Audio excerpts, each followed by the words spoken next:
everybody, and welcome back to Crime in Sports. Yay! Oh, yay indeed, Jimmy. Yay indeed. My name is James Petrogallo. I'm here with my co-host. I'm Jimmy Wissman. Thank you, folks, so much for joining us today on more crazy crime in sports. Yeah. We are very excited. We have a murderer for you today, so that's fun. Wow. Yeah, no spoiler alert, but, you know, if you read the descrieption of it, you probably got that knew. so far. But, yeah, it's a newer guy here. It just happened, and he's Young a man. kind of he's a retired guy who screwed up. We'll talk all about it. But before we get to that, definitely head over to shutupandgivememurder.com. Get all your merchandise. Get your tickets for live small-town murder shows as well. The only one available really for sale right now that we're talking about is Seattle. Yeah. It is Seattle in October. There's a few tickets left in Philly in December, so grab those. But we're not going to push Hurry those up. because it's just about sold out. So Seattle, that's where you got to go to get your tickets right now. Shutupandgivememurder.com.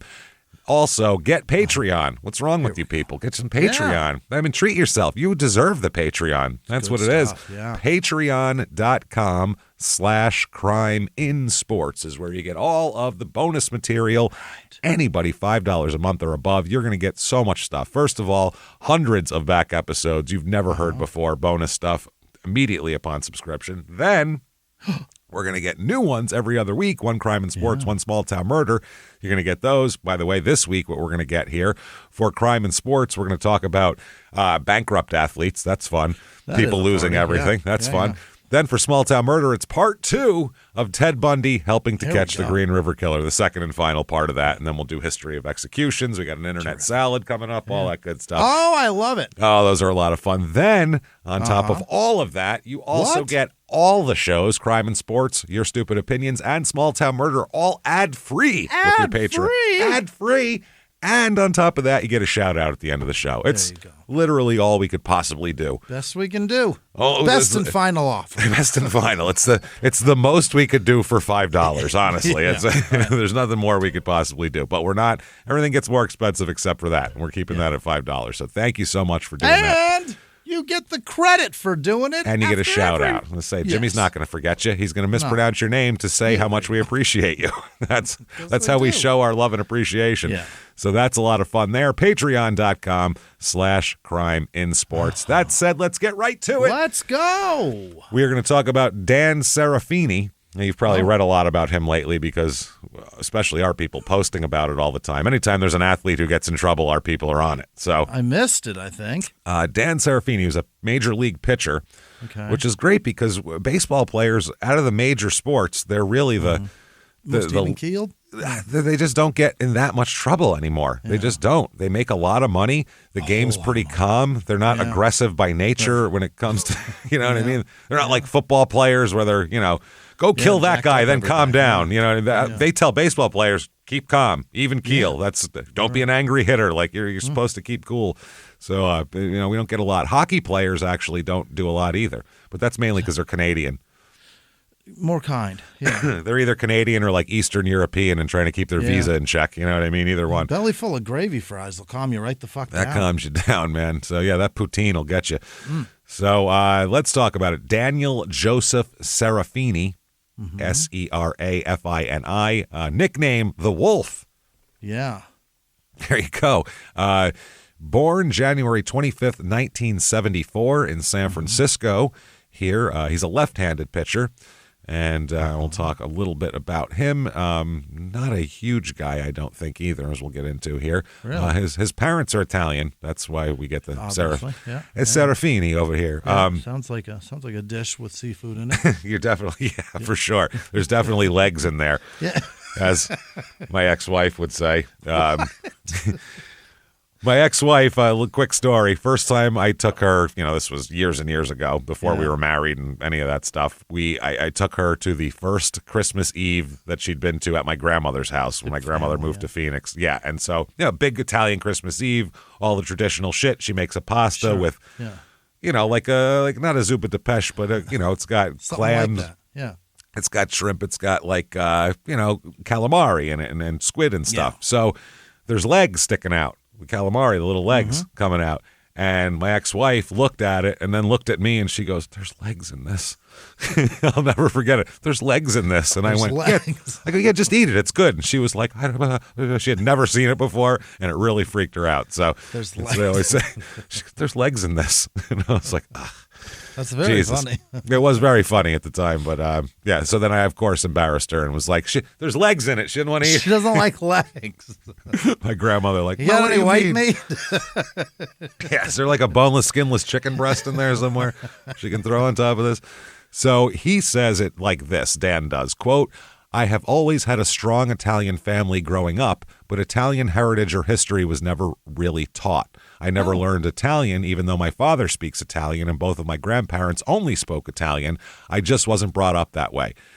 And there's a difference in Italians. And I don't know if you're not from the Northeast, you wouldn't know this because you've probably met 2 Italian people in your life. But there's a big difference in I'll go to Tony Soprano. Yeah. There's the Wonder Bread Wop, Sure. which is kind of you don't know anything about your heritage. Most of those people, though, never met an immigrant. They're like great-grandparents came or great-great-grandparents came, and they grew up trying to – they might have an anglicized last name. They grew up trying to be, "You're American, goddammit. You're American, you're American, and you're not," all that stuff. That's one genre of the Italians. Yeah. And then there is kind of the other genre. There's basically, did you grow up with immigrants or not? That's what it is. Right. If you didn't grow up with immigrants, it's a different situation. If you grew up around immigrants all the time, like if his grandparents are from Italy and he had to spend all his time at their house like I did, he'd have a different, I think, look at it and a different aspect on the whole thing. My high school girlfriend's last name was Panzarelli from the boat, but they shortened it to Panza, and you wouldn't know for fucking anything that they were Italians. Exactly. That's a thing. They really do. The Italians are the most self-loathing of all the ethnicities. They really are. Because at home they'll know they're Italian and stuff, but outside they're like, "Hey, look at me. I'm John Green. That's me. Yeah, don't worry about it. I'm just like Panza. you." It's just weird. I never got that, and I came from the side that was like, "Ma, fuck those people, ma." I got those shit. Yeah, you be proud of who you are. "My hid from Nazis to get you here. People have problems." That kind of shit. So a little different. So that's kind of where he seems like he's more of the Wonder Bread variety of Italian. I don't know. I don't know if his mom was making sauce on Sunday or not here. So Perhaps. doesn't seem like it. So he went to Junipero Serra High School in San Mateo, California. Oh, yeah. Yeah, not bad. Same school as Barry Bonds, by the way. Wow. Not bad. In 1991, in a 7-0 win over Salinas High School, he pitched a playoff no-hitter. Wow. And it's still, to this day, the only playoff no-hitter in school history. Really? So, he ends up getting some attention California's here. got a lot of ball players, and that's tons. a pretty impressive record to still stand. The ball players come from California and Florida, where you can play all year round. Makes sense. I mean, May 19th, 1991 here, that's he had, I guess, almost had, that's when this all happened, but he had almost had 4 no-hitters that season. Wow. That got him broken up late in the game. Here. All 4 of them. All 4 of them. He twice lost no-hitters in the 7th inning, which is pretty good. It's not bad at all here. I believe it's the same one. It has to be. Jason Kidd walked in the 4th and scored the only run in the win in another win. So Jason Kidd was. That one, yeah? It has to be because I know he's from that area and he went to Berkeley. He went to UC Berkeley, UC, so he's. That makes perfect sense that he would be there. And he's a good athlete, I'm sure. He Probably didn't just play a basketball. multi-sport athlete, probably. Yeah, all those guys are. He was, Dan, not Jason Kidd, got basically all the MLB scouts were looking for him after this because he was 11-1 that year and set a single-season school record of 149 strikeouts as well. Wow. He went 20-2 in his 2 seasons in varsity here with a 1.70 ERA. So. Dang. If you don't know anything about baseball, he's fucking doing he's real really good. fucking good. He's really good, and he's left-handed, so he could be a little less good, and they'd still be looking at him. That's a high school stud is what that is. Absolutely. So It's interesting here. He was named to every all-star team, all county, all peninsula, all Northern California, you name it. He was the 1992 WCAL Country and County and Peninsula Co-Player of the Year.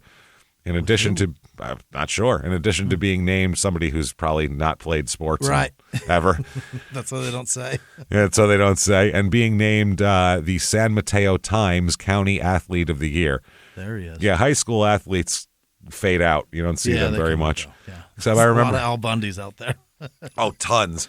I remember seeing Rod, Beck, my friend there, in his house. He had a bat up and a plaque in the wall. And I said, it was up high, and I was like, what the fuck is that? And I got a steps when I went and looked at it. I was like, holy shit. It was the best hitter in LA award. Yeah. Rod, the relief pitcher. In high school, he was the best hitter in LA County with Todd Zeal. Wow. I was like, holy shit, that's incredible. Fucking Todd Zeal, he actually hit in the majors for a long goddamn time. So I thought that was really funny. I was like, wow, that guy, what happened? Whatever happened to that one? Yeah. He probably feels bad that in high school, his best hitter is the relief. It's the relief pitcher. It's true, though. Who happens to be a goddamn tank. No shit, built like a tank. A lot of those guys, pitchers weren't pitchers at first, though. I mean, Trevor Hoffman wasn't a pitcher until he was, until he was drafted after the Pirates. In the minors, they made him a pitcher. Wow. He was a shortstop. These guys with good arms are shortstop, center fielders, right fielders, shit like that. So they're talking about him being a top prospect. Dan just says, I'm trying not to pay attention to it. I'm trying to concentrate on high school. Right now, high school comes first. Yeah, right. I have biology class. Hold on. Never mind my career and everything and being a famous ball player. Oh, absolutely. They gave him the Bull Durham speech that Costner gave Tim Robbins, where he's like, just going to go out and play it one day at a time, and God willing, we'll come out on top. Make sure you remind him that student comes first in student athlete. Say that. Yeah. Oh, man. It just means he probably has an agent already that's telling him exactly what to say. Right. That is pretty fucking funny. High school comes first. Comes first. Serafini's ranked third in the nation among draft desirable pitchers. So on all the scouting sheets, he's the third pitcher in the nation here. Wow. He opened the season with 6-0 with 93 strikeouts and 49 innings. His fastball's only in the mid-80s, which isn't really that spectacular. That's not great, yeah. But it can be improved. For a lefty, though, if it moves, that's the thing. If you're a lefty and your pitch has a little bit of weird movement on it, 87's fine. Yeah. So, they said that they like it. He throws a curve, a slider, and a changeup. He's got he's got 3 pitches. Yeah, and a fastball. So he's got 4 pitches, and he's a lefty that throws 4, off-speed pitches, which are 3 off-speed pitches, which is a big deal. He said, I still have a problem walking men, but I get it in there sometimes. That's what he said as a joke. He has some control issues are what you expect from a high school pitcher. Yeah. The sentence just sounds filthy. But it really does. It really fucking does. I still have a problem walking men. It's the men part. Yeah, hitters would have been fine. Sometimes. I get it in sometimes, though, when they're on their way to first base. I got to wrestle them to the ground. It's not easy. I get it in. Plus, you got to move that jock strap thing aside out of their ass. That's tough, too, but I get it in there. He said he signed a letter of intent with the University of Miami, but he said he would consider a pro offer if drafted well enough. Oh. This is what guys do to get leverage. You sign a letter of intent with a college. That way, if a team drafts you, they know you have choices and they can't lowball you. They have to give you a decent offer. Or you say, I have somewhere else to go. I'll just go. I'll go to college. I'll play there for a year, get drafted again next year. Yeah. See how that goes. Because guys do that all the time. That's very common. He said, it's an open decision right now. If I get an offer I can live with, I'll take it. It's a hard decision for an 18-year-old to make. If I make the wrong decision, I have to live with it. Right. I mean, that's just true about every year of your life. Everything. But I guess it's when you're 18, it's a lot to choose your whole path of your life here. Sure. I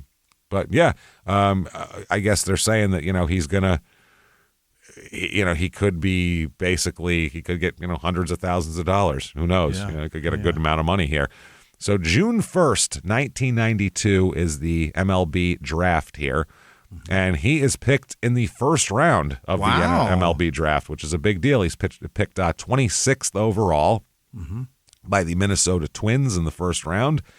And baseball, by the way, draft where you're drafted really doesn't matter because it's whether they can sign you or not. So the obvious number one guy might not get drafted till like 9th because they know that he's not going to sign with them, so they don't draft him. So that's how that goes. And the baseball, they play that game more than any other sport too. Where there's so many games, because the draft is so different. You can just, if you get drafted, you don't like the offer, that team only holds your rights for a year until the next draft. Yeah. So if you re-enter the draft, then you can get drafted by somebody totally different. It's like a redo every year. So you can play college. While you're in college, you can get drafted every year and see where you want to go. Does it cost any money to declare for the draft? No. We I don't should think do so. it every year. Maybe like a $75 fee or something. Yeah, we should declare for it every single year. I think back in the day, a few years ago on this show, I think we both declared for the NBA draft, I believe, didn't we? I'm still waiting for a phone call. So, guys, we're available is what I'm saying. It would be very funny if a team didn't give a shit about anybody else in the draft. We're just like, we're taking 2 in this pick. These 2 idiots. Neither of them are any good. They so both together equal a quarter of an athlete. There they are. Hey, one's tall. And one of them's got a big mouth. One of them's got a big mouth? Which one? You guys just wait and see, sports writers. That's hilarious. Opening day, you'll find out. They're both mouthy, so they can only play one at a time. That's how it works. It's too much otherwise. Oh, that's hilarious. So he agrees to a deal on the 4th of July. So that's freedom. It's freedom of a deal right there. Let it ring. Let it ring. November 18th, 1994. There's an article here in the Star Tribune says the Twins' young gun. Oh, yeah. Serafini packs confidence fastball while shooting for major leagues. Man, they're saying he has the look of a winner. That's what this article starts out by. So, like, that matters at all. The look. I like a guy that doesn't look like a winner. No. Well, that's the Moneyball shit where the guy's like, he's got a good face. And he's like, what does that mean? What is that? How does that translate into baseball? Because Billy Beane was like, I had a good face and I sucked. So what are we talking about here? You know what I mean? I had such a good face. Brad Pitt's playing me. Yeah, that's my face. You know, my career average is about 210. That's the problem. Otis Nixon looked like a goblin, but the guy can hit 300. You know what I mean? No one ever said he's got a good face, but he played in the league for a long fucking time. My favorite line from not a lot of sentences start with my favorite line from God damn it, Space Jam. Space Jam. There we go. Not a lot of people start sentences with my favorite line from Space Jam, but when that dorky guy from Seinfeld, the little fat guy with the Jufro, what's his name? Jason Alexander? No, the other one. He's Wayne Knight. What is it? Wayne Knight. Newman. I think that's his name. Yeah. What was his name in the show? Newman. Yes, that's him. Yes. Fucking Newman. Hello, Newman. But he was trying to get on the team too. He goes, you don't understand. I'm short and I'm fat, but I'm slow. It's like, you're not selling it. And I can't jump also. Yeah. Those are all me. Those are my favorite. But I also have a knee injury. So he has the look of a winner, whether he's standing on the mound wearing moosed hair and black high tops, easing through the fluid pitching motion and unleashing a 90-plus mile-an-hour fastball, or detailing his dreams. Yeah. Oh, man. He's one of the youngest players in the Arizona Fall League, and according to scouts, one of the most promising.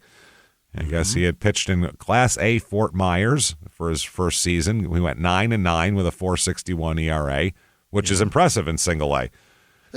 Okay, got it. Single A down in Fort Myers. Got it. Okay. Yeah, Single A is tough because we go to the Renegades games and it's the good players in that fucking There's league. a lot of good players. It's just the pitchers don't have a lot of breaking shit yet. Yeah, right. That's the issue. So guys are looking for fastballs and they're they're sitting on them. They're looking to send them out. They're looking to get some attention. Absolutely. So he had 130 strikeouts. He did out with only 57 walks, which is incredible for a young pitcher, and he's a left-hander. So they're like, how long will it take your mind and body to catch up to your left arm? That's what they're wondering. Yeah. And the Gus Gandarellis, a Twins pitching prospect, said, he's good now. He starts early. He's starting out real early. Hasn't even fucked up yet, but he's good now. With time and a little more maturity, he's going to be real good. Mm-hmm. When he's right, he's tough. So, well, they said, do you expect to make it to the majors in the next 2 years? And he said, I should be there sooner than that, Serafini says. Look at you. Yeah. I have a tired arm right now, but I think I should be there by the end of next year if I stay consistent. I was leading this league in ERA for a while, then had a bad game and haven't been able to pitch enough innings to get it back down.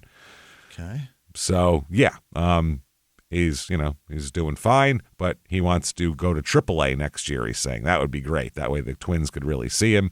Yeah. He said, I hope not to start in AA. I don't like the Eastern League. I don't like the weather. You can't say that when you're a prospect. I don't like the weather over there. Well, okay.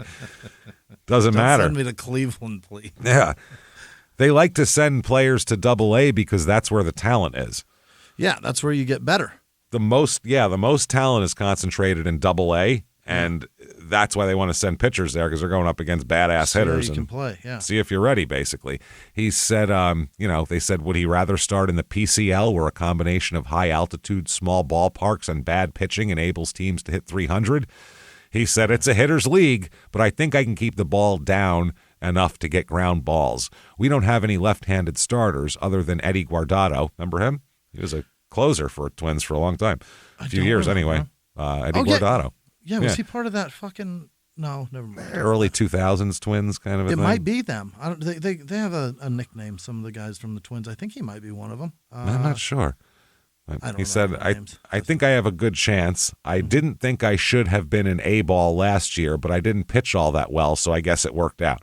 Yeah, cocky little asshole, isn't he? No shit. I'm 18, but I don't think I should have been an A-ball with the rookies. Yeah. Like, you're a rookie. What are you talking about?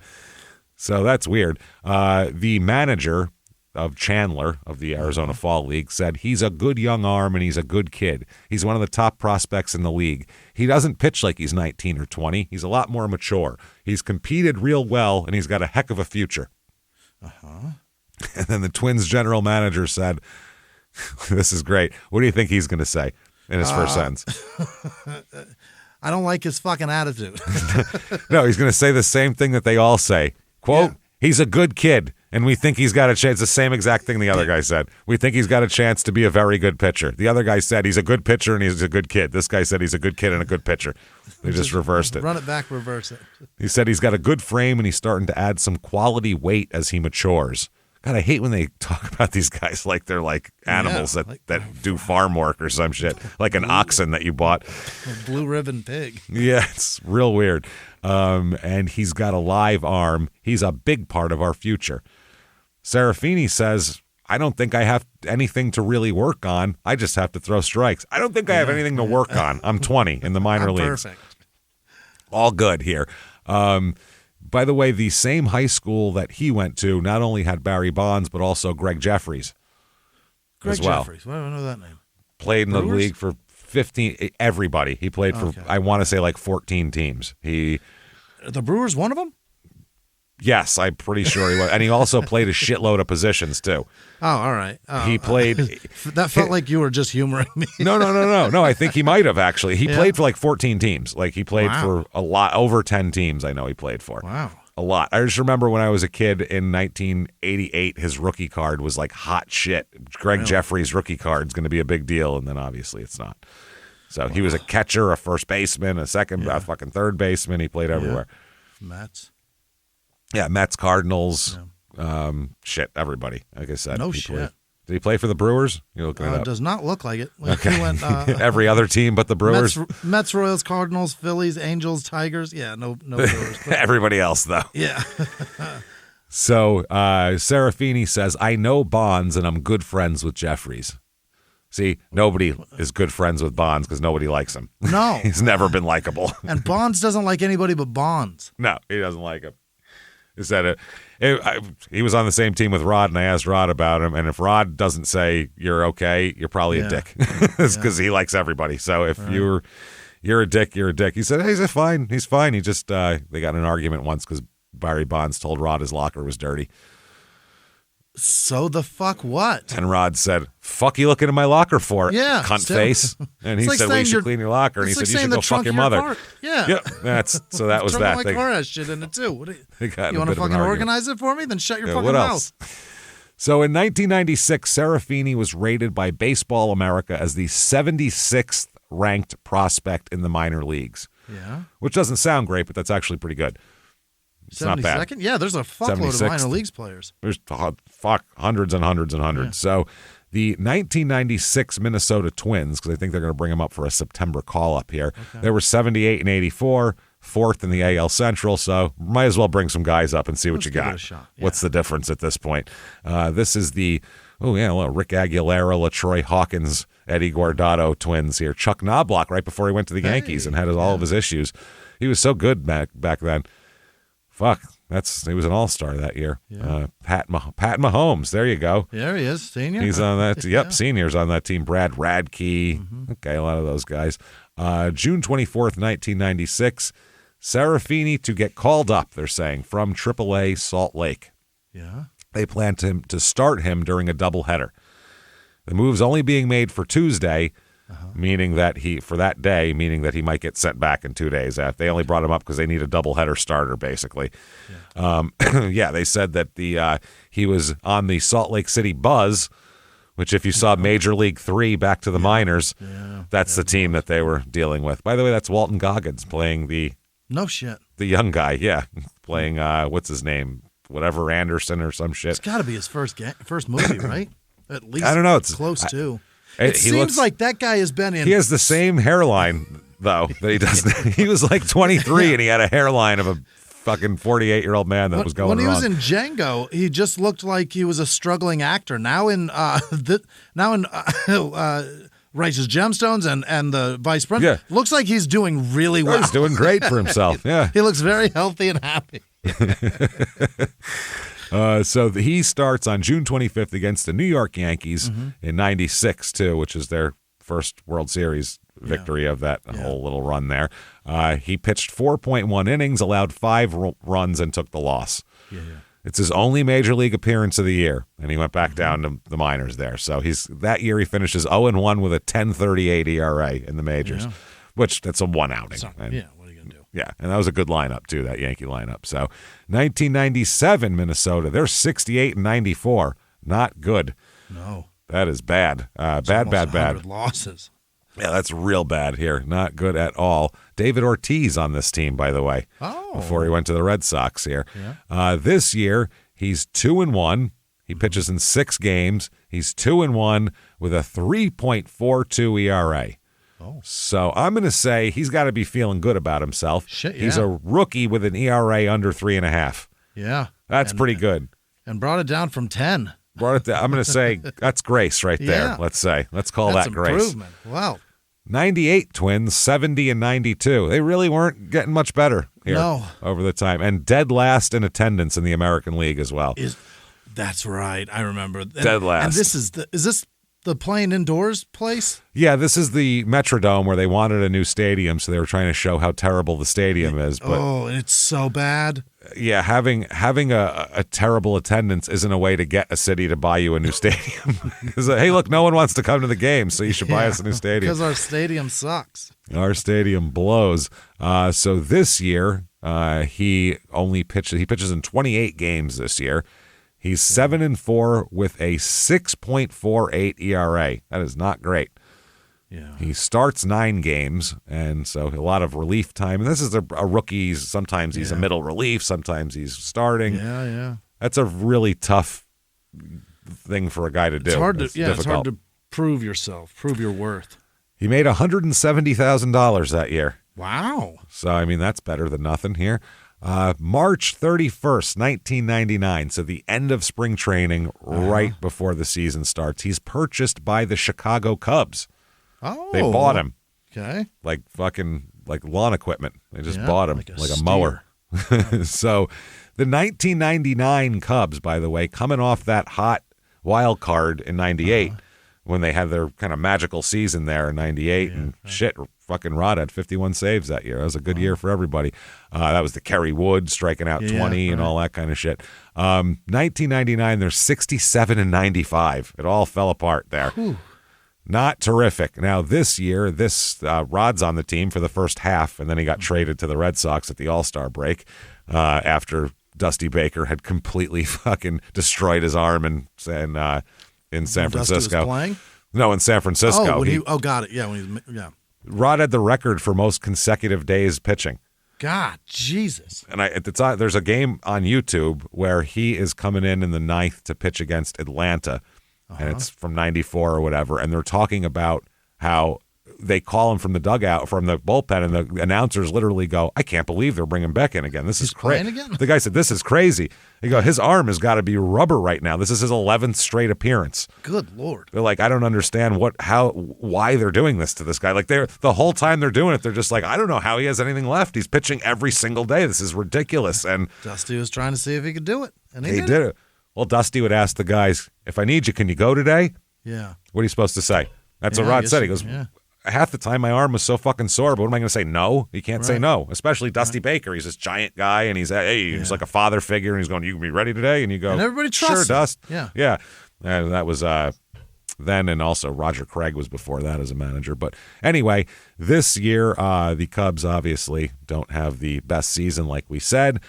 Sammy Sosa, again, also hitting all the home runs that year, again, in 99.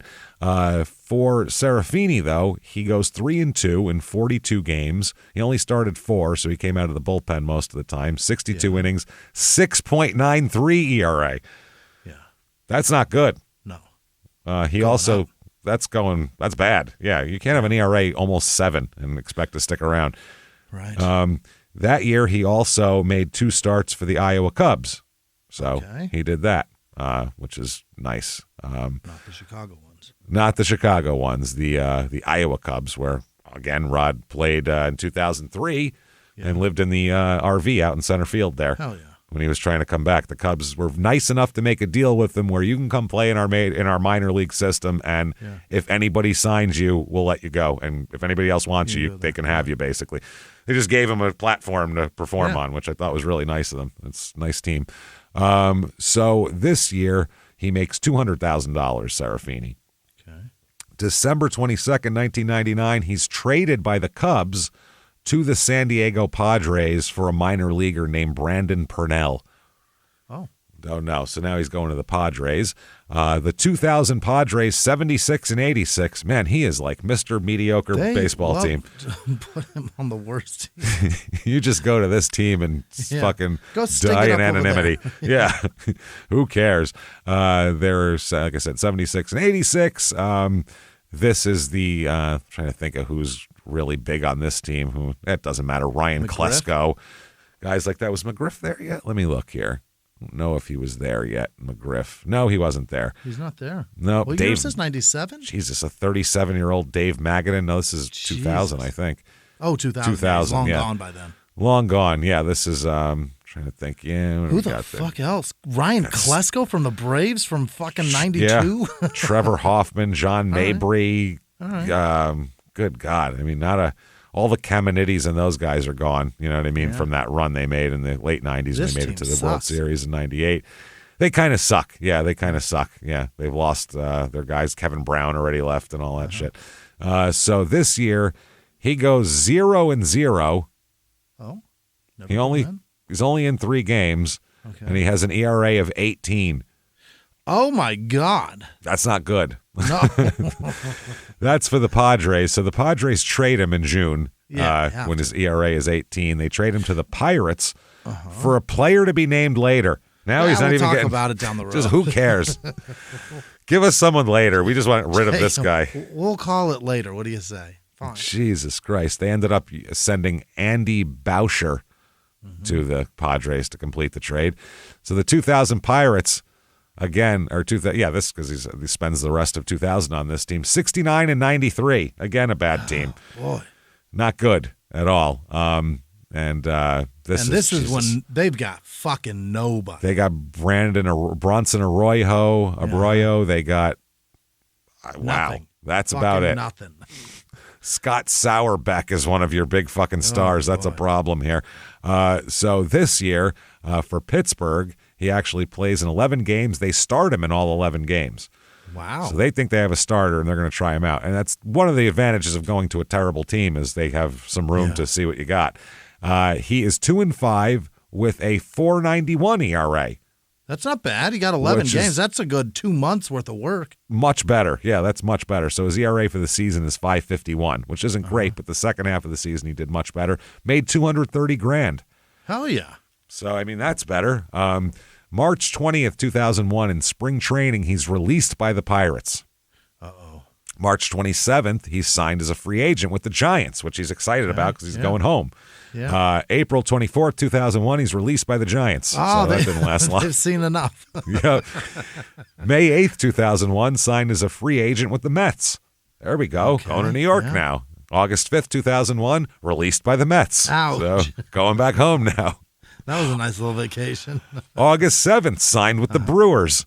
This is Good imagine Christ. imagine living this. The option. He's living like a road comic.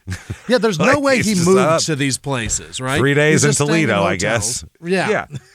Some efficiency, corporate apartments or whatever that the team puts them up in or some shit.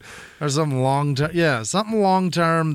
And long term meaning like a month. But he's staying in shit hotels with his fingers crossed that he gets to buy a house soon, and he's not getting it. No, he needs a contract. He needs a team to say, we're going to keep you for a minute Right. here. Signs as a free agent with the Mets, released by the Mets August 5th, 2001. August 7th, signed with the Brewers.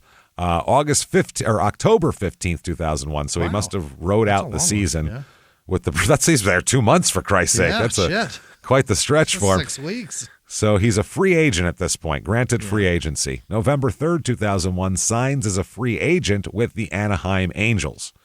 So he's going to go there. March 28th, 2002, before the season starts, right at the end of spring training, he's released by the Angels. Wow. So he is in a shit world of hurt right now. Tried out for a third of the league so far. Dude, he's played for almost as many teams as Greg Jeffries at this point. Yeah. And I think the same ones. Pretty much, yeah. August, except for the Brewers, as we know. Yeah.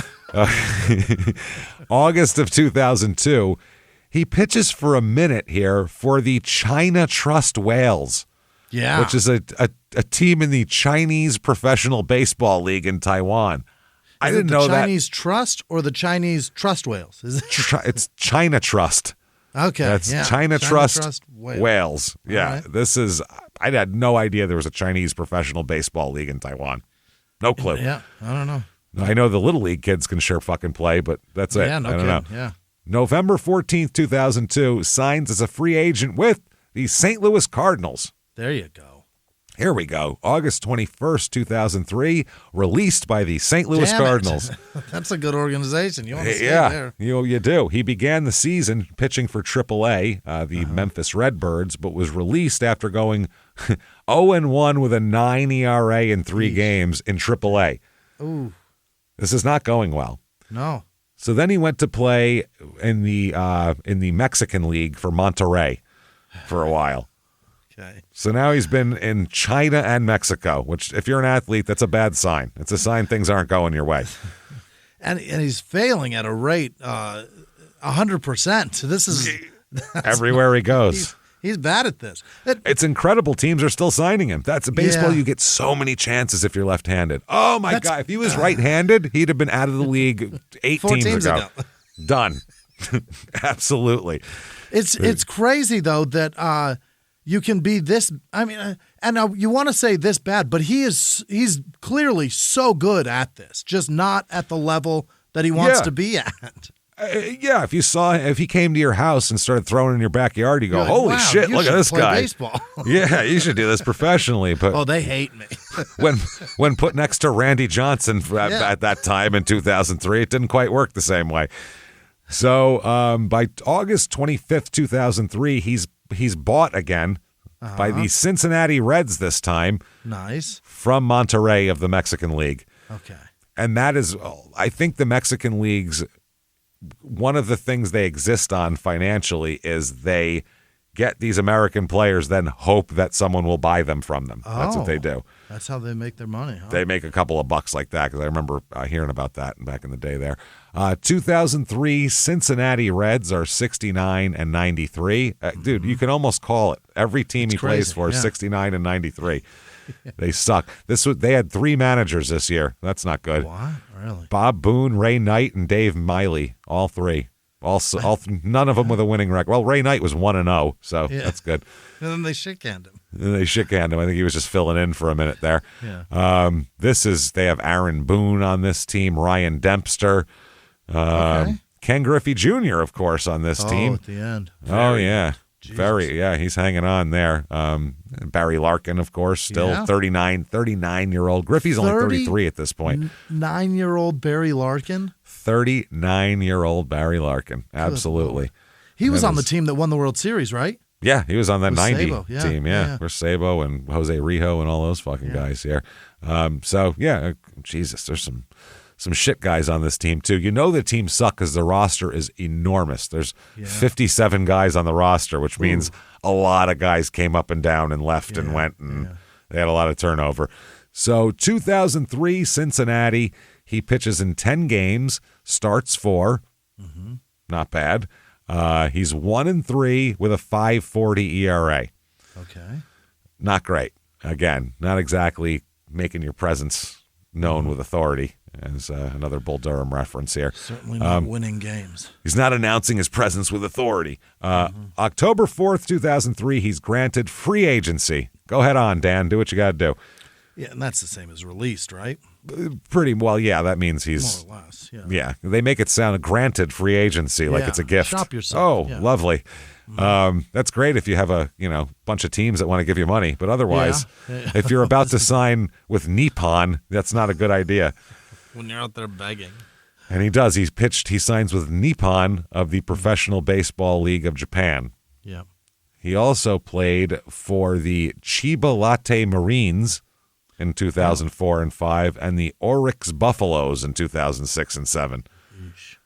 So all over the world, Mexico, Japan, you name it, he's going. So now he's pitched in China, Mexico, Japan, all over the place, and America. July 31st, 2007. This is incredible. He's signed as a free agent with the Colorado Rockies. Really? Well, I mean, yeah. It is so amazing to. It's all pitching help there. You're just throwing fucking kindling on the fire up there when you have pitchers. Just go ahead. We need more pitchers to get hit home runs off of. But it is so good to be left-handed if you're in baseball. It's just incredible. No right-handed pitcher would have a prayer of them even remembering who the fuck he was at this point with his 6 ERA and everything else. So he signs with the Rockies. They're 90 and 73 that year. Holy shit, a winning record. They finished Colorado, unheard of. They finished they finished second in the NL West that year. Wow. Got a wild card berth, swept the Phillies in the divisional series, swept the Diamondbacks in the NLCS, and then got swept by the Red Sox in the World Series. So all of their series that year were minimal amount of games. Yeah. If somebody won, they're going to win this series every time. But that's it. That's their only time going to the World Series, right? Colorado? Yeah. Can't think any other time. No, they definitely never won, and I don't think they have any prospect of winning any time. Boy, do they fucking suck right now. My God. That's fun. That's fucking fun. So these Rockies, Jesus Christ, there is not a lot going on here. I'm looking at their roster. Holy shit, John Mabry was still playing? Good Lord. He's 36. Helton's got to be there, right? Who? Helton? Is Helton, he already gone? Yeah, I'm sure. I think Helton's still there. Yeah, Helton's still there. And I think Larry Walker should be gone. Yeah. No, I think he should be on another team by now. Didn't he go to the World Series? I thought Walker and Helton both went that year. He is not on the team. That's crazy. Troy Tulowitzki, looks like it's his rookie year that year. So he was used as a left-handed specialist for the Rockies. He pitched in just 3 games and had 1/3 of an inning pitched. In all 3? 1/3 of an inning. It means they brought him in to get a lefty out. Yeah. He didn't get him out, and they yanked him. That was it. Yeah. Or he got him out and whatever. But that only 1/3 of an inning, so he only got one out that year. Wow. He had a 54 ERA. Oh, Jesus. That's not good at all. I mean, obviously, it's in a third of an inning, so that just means he got hit up. Yeah. So October 10th, 2007, granted free agency. Okay. 2007, in the offseason, he announced that he's going to be throwing batting practice to Barry Bonds in the offseason. Why? That's his new job. Because he knows him. They live close together. Who knows? November 27th, 2007. This is the dumbest thing I've ever heard. He's suspended 50 games. Suspended from what? I don't know. You're suspended from nothing, mister. Hey, you know that job at Target you have? You can't go there either. 50 games. Khakis and red shirt are retired, sir. Yep, sorry. Those are on the shelf for a while there. Leave them in your locker. Failed drug test. Oh. Because he's trying to get in the league. He's trying to get back, so he's doing shit to try to get back. Yep, he became the second player of the season to have that. He blamed the positive result on substances prescribed by a doctor in Japan. Oh. Blame those shifty Japanese. That's what it is. They did Pearl Harbor and then this. They're just bad. Yeah. That's what he said. He said he was limited to a total of 16 games in 2006 and 2007 because what he described as significant injuries. And he said, quote, while trying to accelerate the healing process of these injuries, I took substances that were prescribed for me by a doctor in Japan. What I did not know at the time was these substances would cause me to test positive once I returned to the U.S.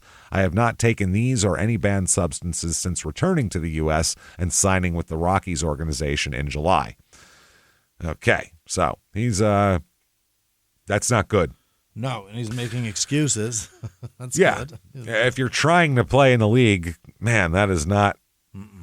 And you're on the edge, and then you get busted for that. They're like, well, how bad would he was terrible on the shit. How bad would he be off of it? This is not good. Yeah. So 2008 and 2009, he plays for Sultan de Monterrey. So back to Monterrey in the Mexican League here. He played for, a bunch of teams down there. The Bridgeport Bluefish. And he appeared for Mexico in the February 2011 Caribbean Series. He's very Caribbean of him. In 2011, he owned the Throw Like a Pro Baseball Academy in Sparks, Nevada. Sure. Sparks, Nevada. Golly. Sparks, Nevada, outside of Reno there. What on Reno 911 they make fun of as the even shittier area. Shit. Yeah. So, he Throw Like a Pro. Not like me, like a pro. Right. I'll show you how to throw like an actual pro. Throw better than me, it should be called. 2012 Mexican League, Atlantic League, Mexican League again. Began the season with the Mexican League, ended up with the Bluefish of the Atlantic League. He started 13 games and had a 4.02 ERA there. Mm-hmm. His last game with them was on August 26th, 2012 versus the Sugarland Skeeters. Yeah. And this was the day after Roger Clemens started for the same team. No shit. Yeah, he made a promotional thing, basically. Interesting here. They said they said that was his last appearance of the season, and he went back to the Mexican League, signing with Naranjeros de Hermosillo. Okay, that's where he signs. Yep. Okay. July 24th, 2013. This is they have a big interview with Dan here. Mm-hmm. They say at home in the bullpen. Okay, he's pitching for Team Italy in the 2013 World Baseball Classic, which tells you the talent level of the Italian national team here. That this guy who can barely cut it in the Mexican leagues is like, well, he's one of our best. We need him. He's not even from here, but we still need him. That's great. Hey, Italian team, I'm available. I'm a little, There it is. I'm bringing Jimmy with me though, so you got to sign us both. I'm recovering, man. Yeah. I gotta have a hype man back there. So he began this is his 22nd season as a pro. Wow. Jesus Christ. They say about his 104 MLB appearances with the Twins, Cubs, Rockies, Twins, Cubs, Pirates, Padres, Reds, and Rockies. Jesus Christ, he's been a fucking mess. So he is also, he opens up a sports bar in Sparks, Nevada as well. Great move. What do you think that on the table? What do you think it's called? Free agents. Nope. I'm available. That's what it should be called. Sign me, please. I'm available would be great because it's like a bar. People thinking, that's a good name. I think it goes all the way. What did he call it? The bullpen. Oh, yeah. The bullpen, of course, because he's. And this is a thing that athletes do all the time is they'll put their money, whatever little money they have, they'll put it into some bar and they'll think that that's going to get people to come there, but it's still a bar. Booze sells very well, but the people that make the money are Jack Daniels and Bud Light. That's why fucking that handsome fuck has made more money off of tequila than anything else he's ever done in his life. Booze makes money. All that other bullshit was just fucking preamble for Ocean's tequila 11, money. Who gives a shit? He's got tequila money. Yeah, he sat around at 10 years old and said, I'll be a tequila impresario someday. That's how I'll do this.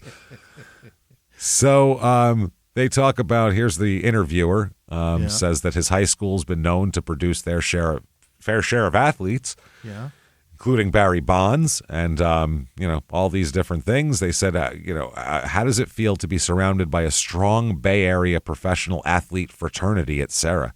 Oh. Dan says, Serra High School is a great baseball facility and just a great school to go to. We had a lot of great players. Jim Fregosi, manager of the Phillies and a bunch of other, Dan Frisella, even some football players, Lynn Swan, Tom Brady, only a couple. Yeah. Just a couple of major Hall of Famers, that's all. Yeah, just a couple of guys. Some rings, yeah. You may have heard of them, maybe, not sure. Yeah. Some really good baseball players like Greg Jeffries have come out of my school. So they ask him, Team Italy slugger Chris Colabello followed the same minor league path to the MLB, playing for AA New Britain Rockcats. While you played there, you were named 1995 Eastern League All-Star team member after going 12-9 with a 3.37 ERA. Dan says the most honest thing in the world. That was a long time ago. I can barely remember that. I've been so many places. Like, it's ridiculous. Yeah. You know how drunk I got to get at night to forget this shit? What year was I there? I don't even remember. Fuck. He said at New Britain, Chris got to play in the new stadium. I played at the old Beehive Stadium, which was more like a high school stadium with a trailer park locker room. Mm-hmm. I had a good year that year, and it got me a call up to AAA once the season was over. They said you made your major league debut against the Yankees in June of '96, and he said it was not an easy team to pitch against for my first time playing in the big leagues, but it was a great memory. It was kind of funny. That was a tough team. You got like Paul O'Neill taking pitches and fouling shit off like crazy. Bernie Williams going deep in counts. They had a lot of, and like back that was Chili Davis on that team. A lot of veterans that went deep in counts and would just work pitchers.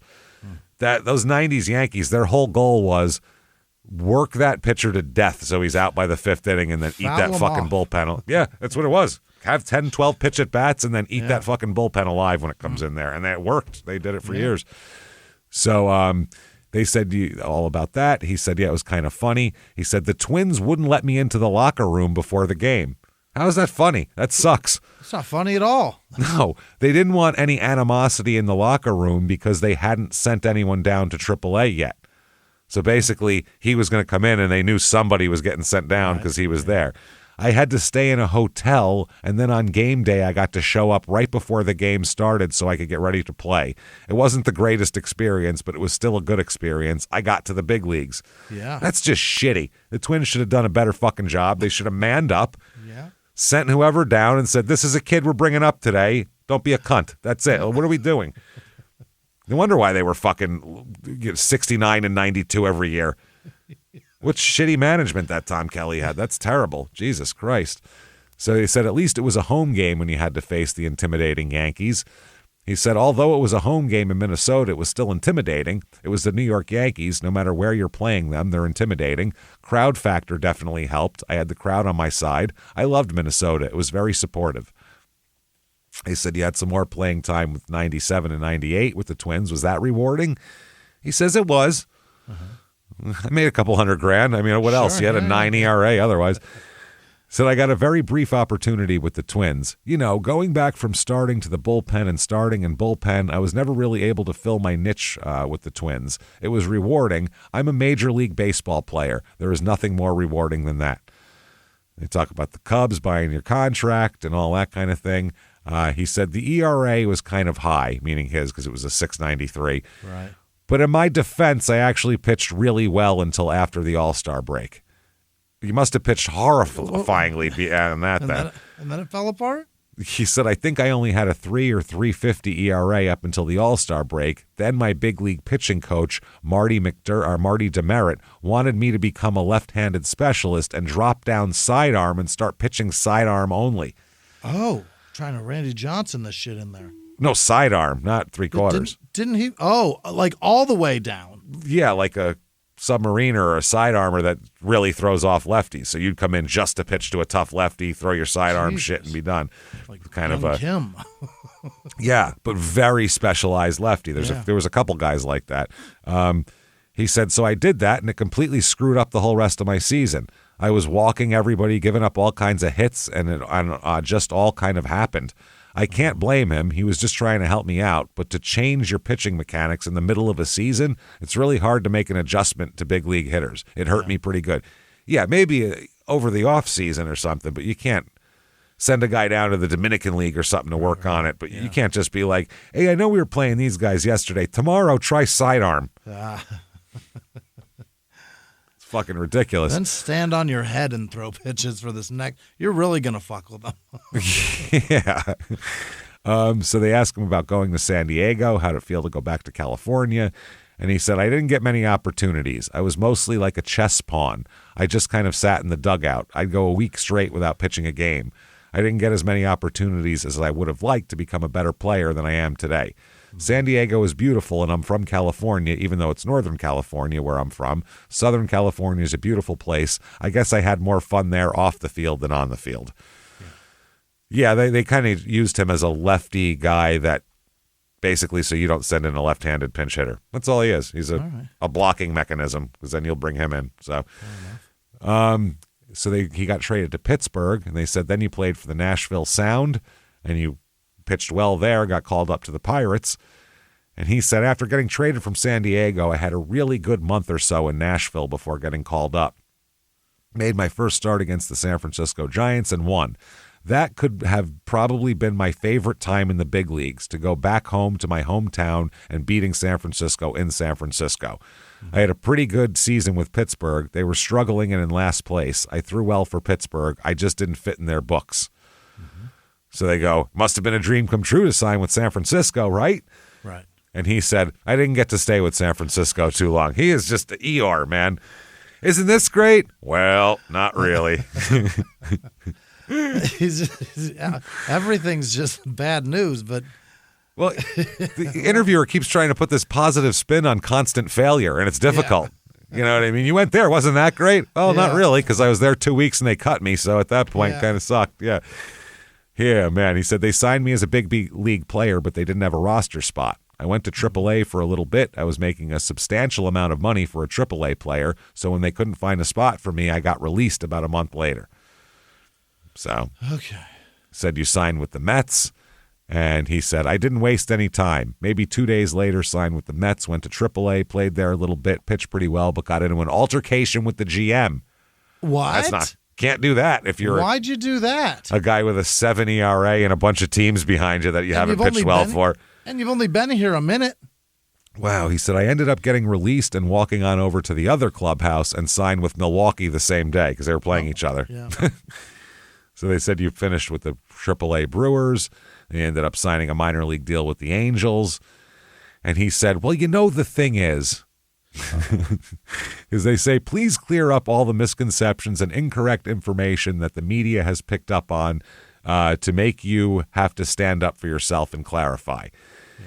He says, well, you know, the thing is, the media, they always say you were released, you were released, you were released. But for a lot of those teams, I actually picked the option for my release. That's why it's granted free agency, not released.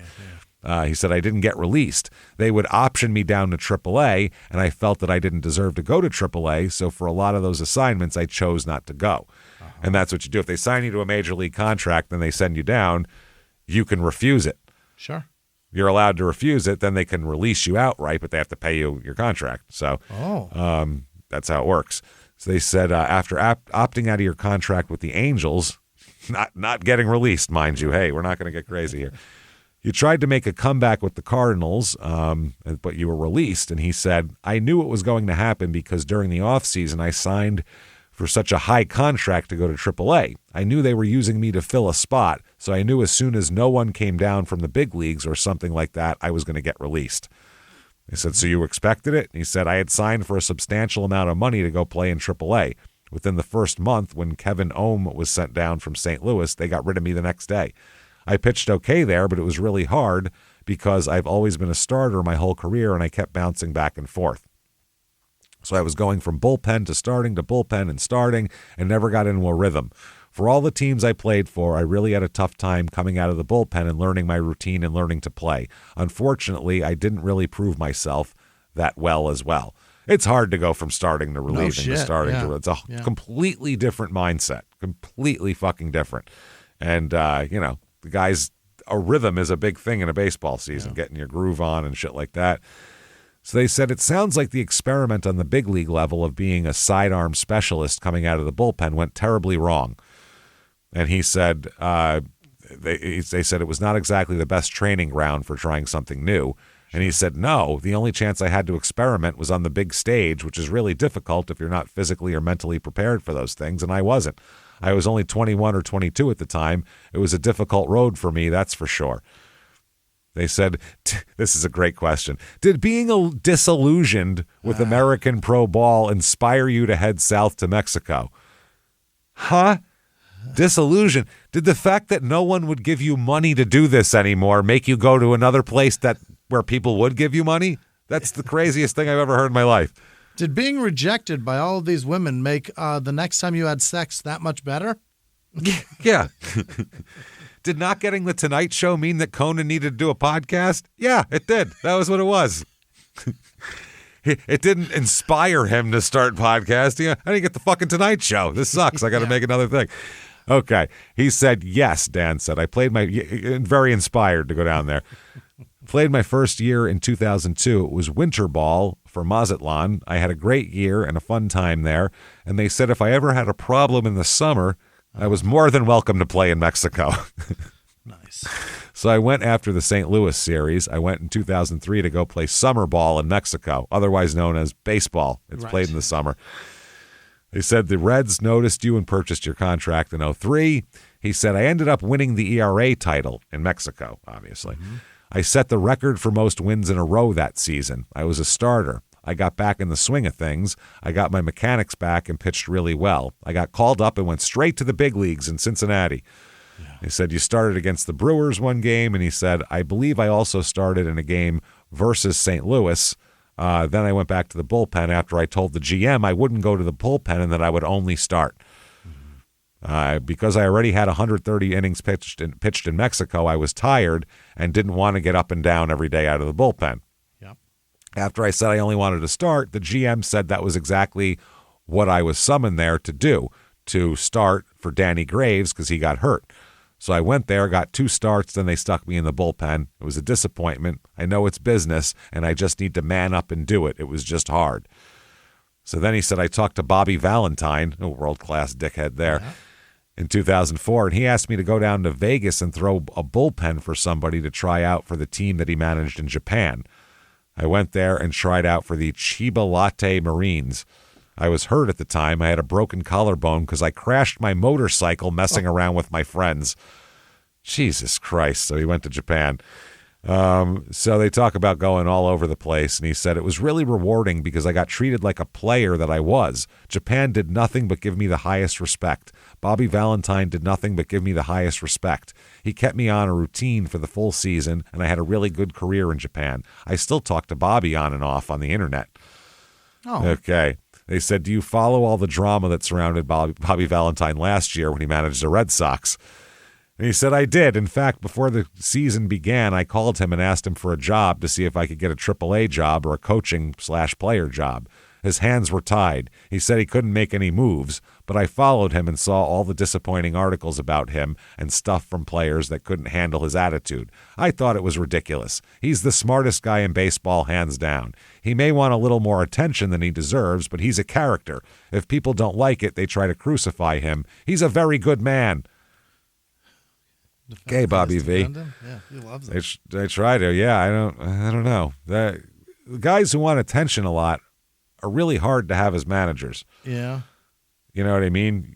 Like, only I'm saying this because I'm a Yankee fan, but like you want like that Joe Torre type that is this calm, consummate Yankee too. He's just calm, like, steady hand at the till is what, Yeah. That's what you want. You don't want this. You don't want somebody crazy. But then sometimes that can really be good. It's just they don't last a long time in places. Mm-hmm. Players get burned out. Like a Billy Martin was a Sure, great. yeah. Earl Weaver's another guy Earl like Weaver, that. Yeah. Just wore the guys out though. Who's the Cardinals one? There was one. Whitey Herzog. Yeah, there he is. Whitey Herzog's great to play for. Everybody Yeah, said believe though. it. Yeah. He's a real wise ass, and Yeah. he's got a real like sense of humor and everything. Yeah. That Seasons in Hell book, Whitey Herzog managed for the first year of the Rangers being in Texas, and this guy said Whitey Herzog was the biggest treat ever to cover. He was just a great fucking guy and hilarious and everything else.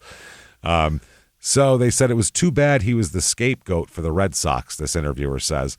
And they go, it really was. I know he's done some things in his past that rub people the wrong way, and we all have. It's just the way different personalities go, especially when you have a bunch of superstars in the one locker room. It's almost like you have to walk on eggshells around those people because they're more sensitive than most people that are not superstars. We're all superstars. They say when a player digs into the batter's box and gives you a long grimacing stare, is your best response and message to the hitter simply the delivery of your next pitch? And Dan says, yes, definitely, without a doubt. There has to be respect both ways. For me, I've always been tired of being called a cheater or having a dismal career by what some reporters have said. Well, you got busted for PEDs and you had a dismal career. So they're really just noticing that the sun has risen and you're going, hey, hold on, don't say that. I feel like I fought the longest, just like Bobby Valentine, to get to my career to where it is right now. And they said you signed a deal with the Rockies in 2007 and pitched a game against the Giants. And he said, it was a great feeling. I was excited. It was tough because I had just come back from Japan. I broke my hand in Japan and they decided to release me in the last quarter of the season just because they were not going to use me anymore and had no chance of the playoffs. So they sent me home. I signed with Colorado, got called up to the big leagues a couple weeks later, and after 4 years of having not seen a major league game, got to pitch to my first batter, Barry Bonds. Oh. That's fun. Yeah. Haven't been in the bigs for a while. Oh, here's the fucking That's going out. most insane hitter in the last 25 years. So they said, what were the odds of you facing one of baseball's most feared hitters? And he said, it was pretty interesting. I had some butterflies. So the injury to the hand, he said, that happened in Japan. I was pitching and lost my footing in the bullpen. It was on my glove hand. I kind of slipped and fell over. I used my hand to stabilize myself from falling over, and I broke my ring finger, pinky, and a couple of bones in the middle of my hand. Bullshit. Bullshit. Bullshit. No pitcher in the history of fucking baseball has ever broke their hand like that. Delivered a pitch, then fell over and broke your glove hand while trying to brace yourself? That's the craziest thing I've ever fucking heard. It's impossible. Is it? It's fucking impossible. I could certainly see straining something. I don't know about breaking the whole hand. Broke 2 fingers and bunch of bones in the middle of your hand. You punched something, you fucking idiot. He punched something. Had to, right? He punched something, which is against what the team, they won't pay you if you punch something. So he had to say it happened in the bullpen. Yeah. He probably got pissed off and punched a wall or something. That's just the dumbest shit I've ever heard in my life.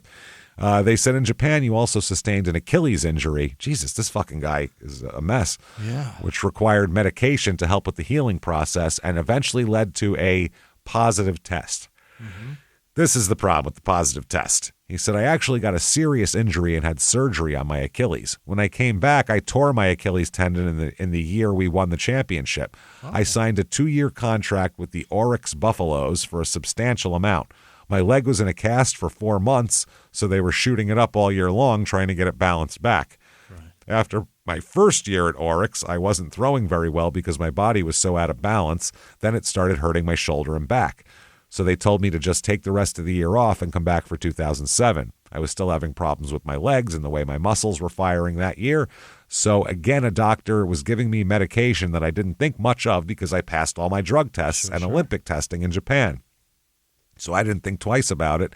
And that's when it was, I got tested on the last day of the season with Colorado. It was still in my system and I got busted for it.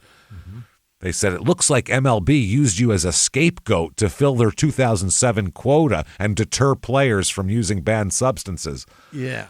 Who is this guy? Is this his PR guy, or who the fuck is interviewing him? What a complete moron. They're using a guy that's been fired from every team he's ever played for as a scapegoat. Teach a lesson.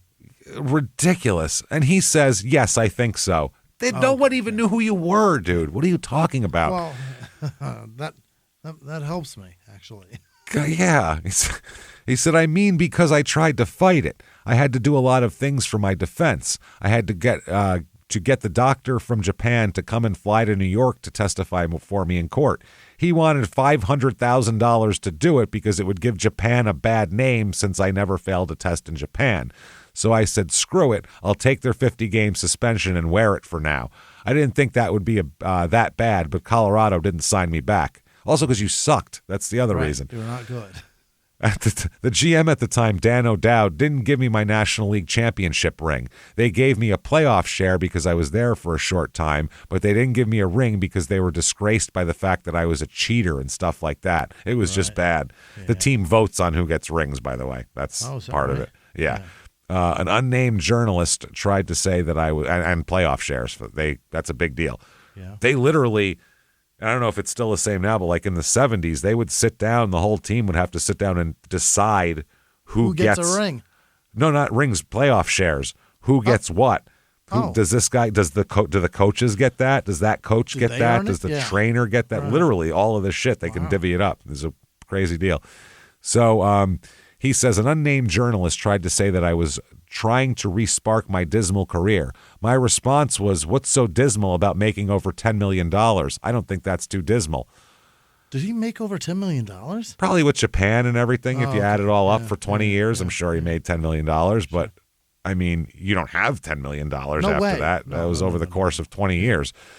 So the reporter, or whatever this idiot is, said, if a man can't look me in the eye and share his theory to my face without the facts in hand, and instead choose to hide behind a computer desk in favor of meeting publishing deadlines, then it's not newsworthy in my book. Okay. Yes, be more friends with Dan than other reporters. Yeah. He says, exactly. You know, it's like so many people just wrote stories about me that have never even asked me the details or took the details out. Even Tom Verducci and things he wrote in my article. I said so many things to balance and justify the difference between cheating and other kinds of uses of certain PEDs or whatever, and they don't want to listen to that, but everybody wants to be negative and listen in to CNN nowadays. Well, you'll be on CNN plenty in a little bit here. They said, not a lot of players want to comment in fear of being blackballed, but you're not afraid to speak your mind and represent Team Italia in the World Baseball Classic. It's your time to shine and be heard. Right. Who the fuck is this kite man that is interviewing this guy? This is insane. They say, he says, yes, it is. If people want to call me a jerk, whatever. But you know what? I've been around this game for 22 years now, and I know that 90% of the people I've played with have said, if I had a chance to use it and make myself better, then I would have too. You know, that's what we're here for. Yeah, that's fair. The guy said, I don't blame you for having headed south to pitch for Monterey after all that nonsense. He had no choice. Stop acting like... Where's he going to go? He turned his nose up at the MLB and was like, these people have treated me wrong. I'll play in Mexico. Right. No player's ever said that in the history of the world. He said that they were a great organization. I played for them for a while. I pitched well in Monterey, got to the playoffs a few times. Then I got traded. So he talks about going to that team, which doesn't really matter, the Caribbean League. They said, what's the difference between baseball played abroad and in the U.S.? He said, for one, the United States has the best players in the world in the major leagues, so it's kind of hard to represent the United States because it has so many players. Mexico and Italy have a lot of great players that have been overlooked by the United States. It's hard. With me representing Mexico, I'm one of the better players in Mexico because that's where I'm playing at the time. With my experience and talent, I could make those teams and play for those teams. I could possibly pitch for Team USA, but that team has so many Americans from all over the country to pick from. Ones that don't have a 7 career ERA, too. So it's really hard to make that team. So he said Team Italia called him in 2009 and found out that I was Italian through my agent. What? They couldn't find out through his last name? Yeah. I could have told you that from fucking space that he was Italian. They don't have your card? Yeah, he said, after they got my background information about my Italian ancestry, they said they would love for me to come over and try out. Mm-hmm. I came down and tried out, and they said they could definitely use me as a starter or a reliever because of my good arm. He said that this guy said once, the reporter said, once Team Italia's manager, Marco Mezzieri, gave me his cell phone number, I felt compelled to do him the same and gave him a scouting report on Team Canada. We all had to do our part. And Dan says, well, that's it exactly. We're here to win right now. I'm not an American. I'm an Italian. Well, you're actually an American, an Italian-American. You're both. It's fine. Yeah. You can be both. That's Yeah. good. And I'm here to beat Team USA today. I think he's meaning on the team. Like, I'm not an American ball player. I was there to beat Canada yesterday, and I was there the day before to beat Mexico. Granted, I have friends from every team all over the world, but right now I'm just Italian. They say, how proud are you to be an Italian? I think the interviewer's name is Roberto, so I think he's being interviewed by an Italian man in Italy, possibly. He said, I'm very proud. I'm very proud to be an Italian. He said, it's unfortunate because I've always had strong Italian family growing up, but Italian heritage or history was never really taught. I never learned Italian, though my father speaks it, and he said, I just wasn't brought up that way. Right. Now, doing more research about Italy and possibly thinking later in my career to maybe going to play in Italy for a bit, how much more of a career do you think you have, bro? Yeah. I'm really interested in the Italian culture and to visit all around Europe. I'm looking forward to it. Italians are a well-educated culture to begin with. Everyone on our team speaks perfect English and perfect Italian. Some speak Spanish, Italian, and English. Wow. I think they're just educated people. My grandmother spoke 5 languages. Yeah, but they all speak a shitload of languages. Spanish and Italian are they're the same thing. Other? Yeah, they're the same fucking thing. Yeah, if you ever worked in an Italian restaurant in Arizona, like I did, you got the Italian waiters scream shit out in Italian to the Mexican cooks who then answer back in Spanish, and then they go back and forth in their native languages, understanding everything. So it's fun. So he said that unfortunately, when you move to another country and you're unable to speak their language fluently, you tend to get away from your native language. I know when I played in Mexico, my whole team spoke English. I didn't have a chance to learn Spanish because people talked to me in English. So it's not as diverse as you think. It's a lot harder. Even my wife can tell you it's a lot harder to go there and learn a language because everyone is polite and tries to talk to you in your language and make you feel more comfortable. Unlike here where we just yell at you louder and slower. And think you must be dumb because you can't get it. That slower bit is the important part. This louder and slower. Yeah. You must be a moron because English ain't your first language. To someone who speaks 4 languages. The blessing. Oh, man. So he says that we have a tendency to get lazy and not try. But right now I listen to Italian tapes every night because I want to try to learn Italian. Rosetta Stone. Well, yeah, he said that's because everyone's trying to be hospitable and speak your native tongue. Is that what the guy's the reporter's asking? He says, yes. I mean, the Italians come right over here and they all speak English right out of the gate. They don't even try to speak Italian. They're like, no, we're in America now. We're speaking English. That's what they do.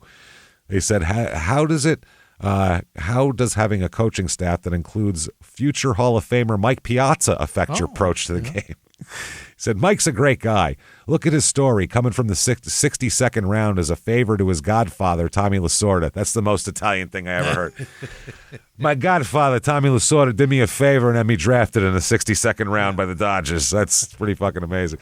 Something ridiculous like that, and the best offensive catcher of all time, whatever his statistics are.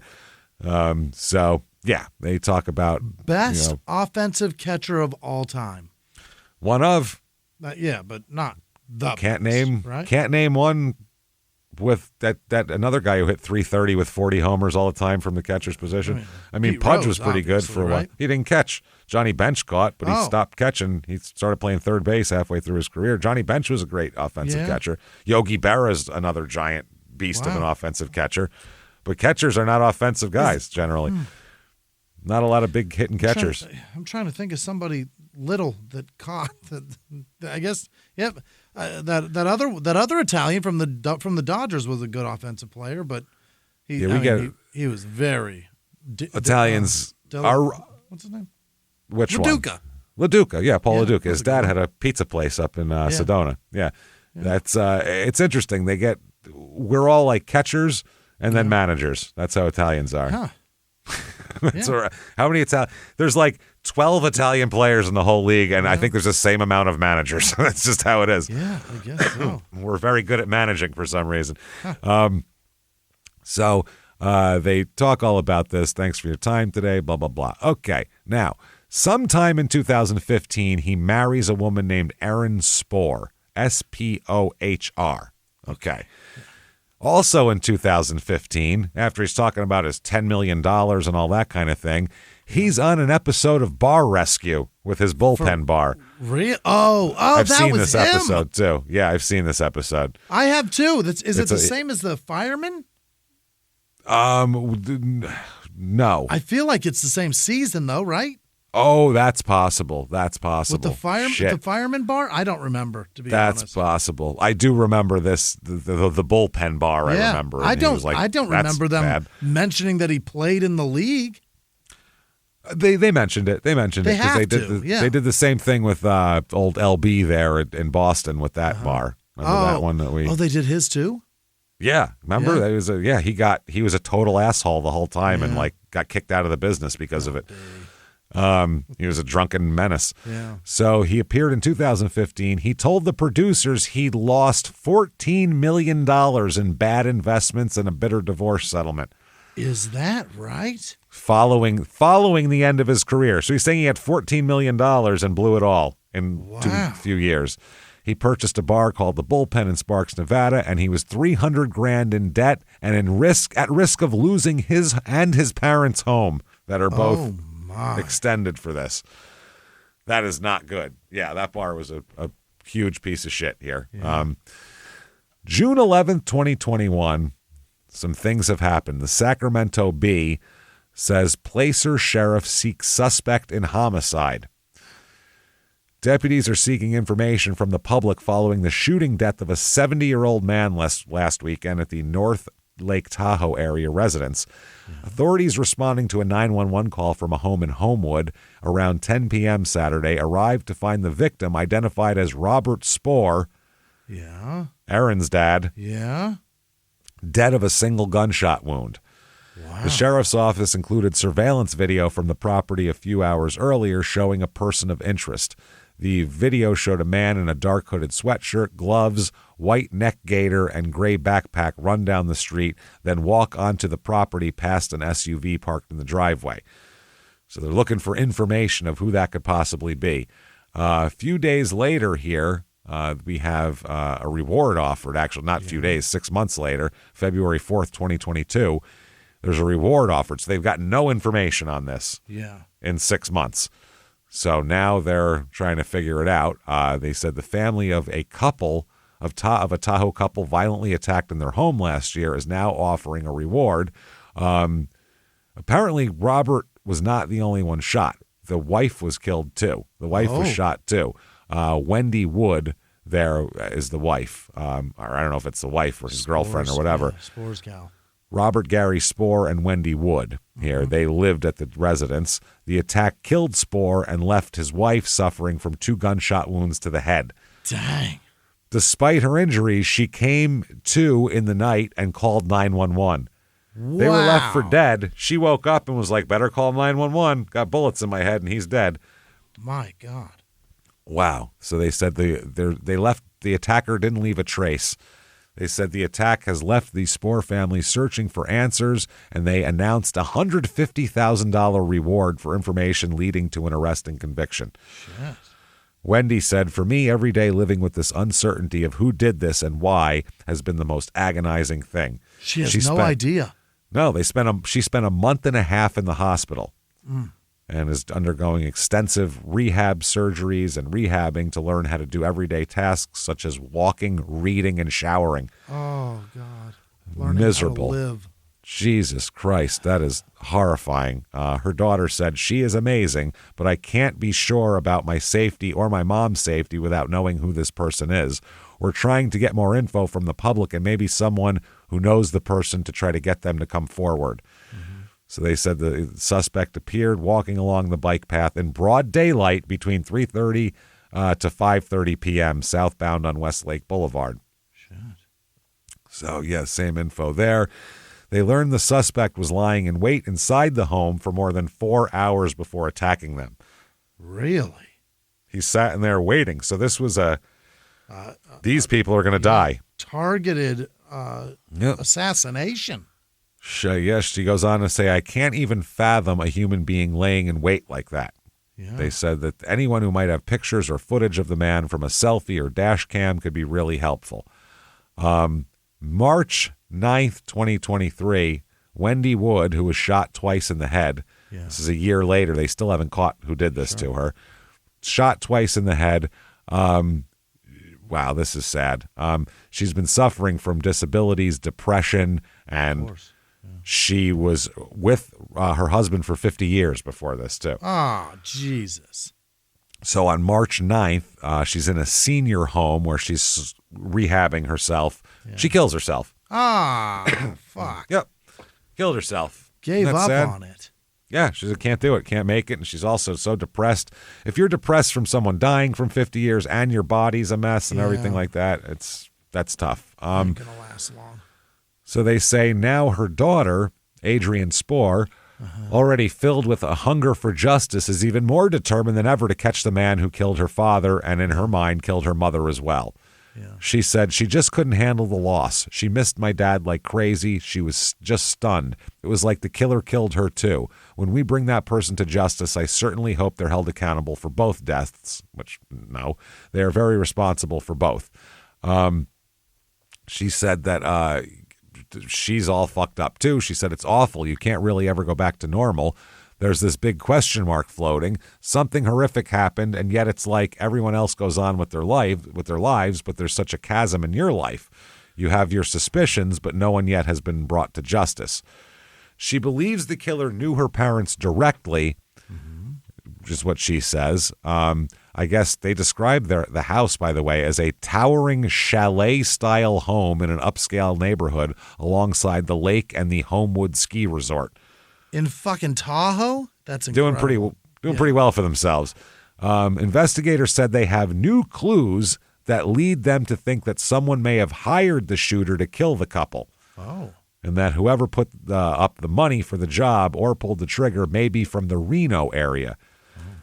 The killing happened on a Saturday with tons of people. Sunny Saturday with a ton of people around. Like a Sunday Saturday. That's a Sunday Saturday. One of those real chill Saturdays. Yeah. That's not going to work. The house sits next to the popular Hurricane Bay beach and a busy bike path. There was no signs of forced entry and no reports that day of anything suspicious in the area. The main clue of how the shooter got into the house comes from surveillance footage showing what officials believe to be a man loping up the driveway before 5:30, wearing the hoodie and the mask and everything. They said once inside, the detectives believe the shooter waited for them to arrive, and when they did, sometime before 10 p.m., the killer pounced, shooting both in the head at point-blank range. He then fled, taking nothing from the house. Nothing was taken. No robbery. Just their lives. Just who did you piss off? Yeah. This is a straight, I'm going to kill hit. you. Yeah. They said Wendy Wood, the wife, was prone in the bathroom. Her daughter thinks their dog, Maggie, licked her out of concern long enough to revive her to make the call.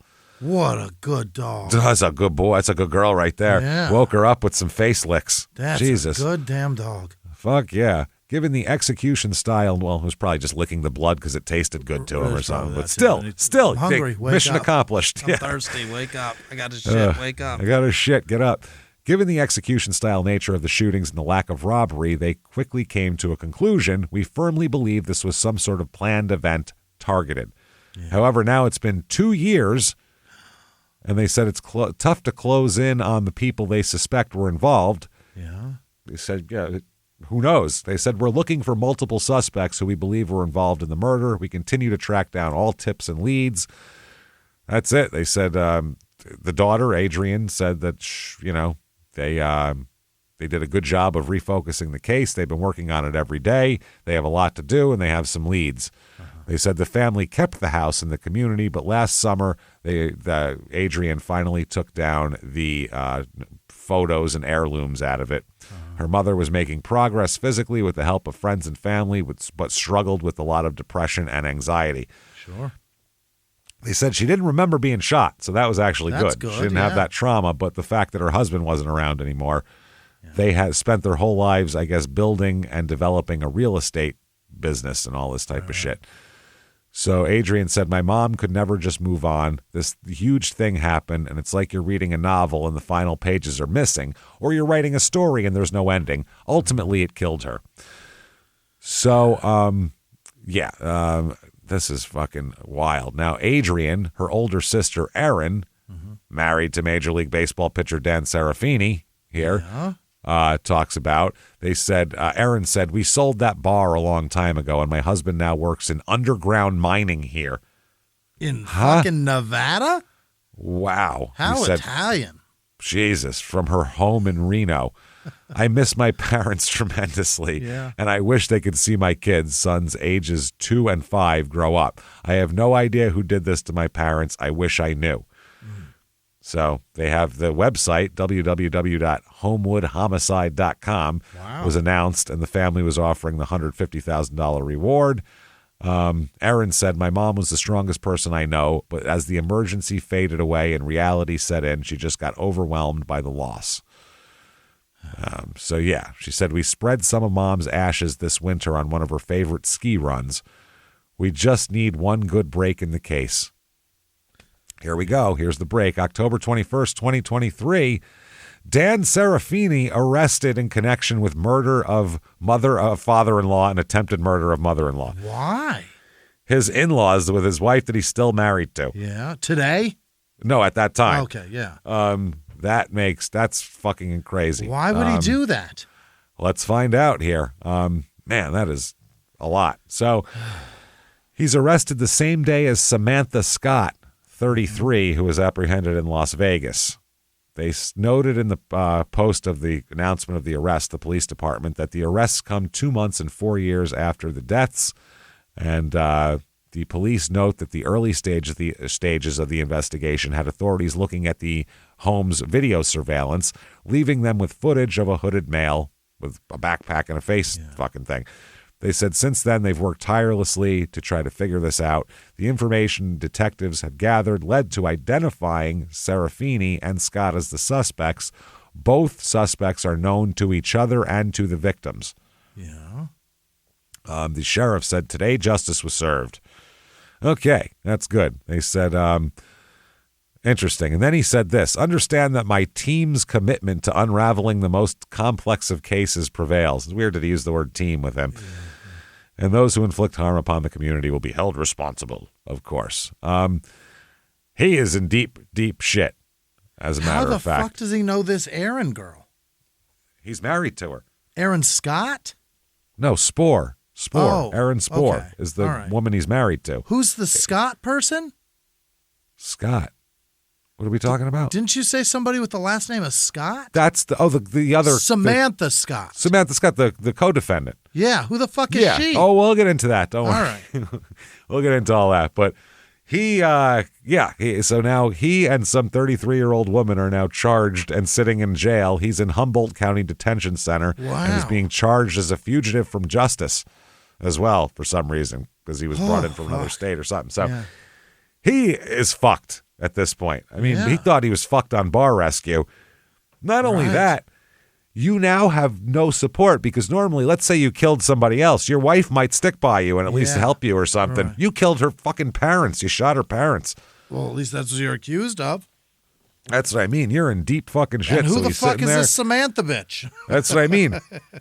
All of these things, his life could not be spewing shit any more readily than it is now. It's really a bad time, and he's sitting in jail, and he's like, how did it get here? Yeah. Think about it. How do you get here? I hung out with Barry Bonds. What happened? We This is childhood bullshit. pals. This is bullshit. I don't know what to do. He's in his cell, and things aren't going well. And someone comes in to help him out here. There's a knock on the old cell door. Someone's there to fix the plumbing. It's Paul Calhoun, shit pipe enthusiast. And he says,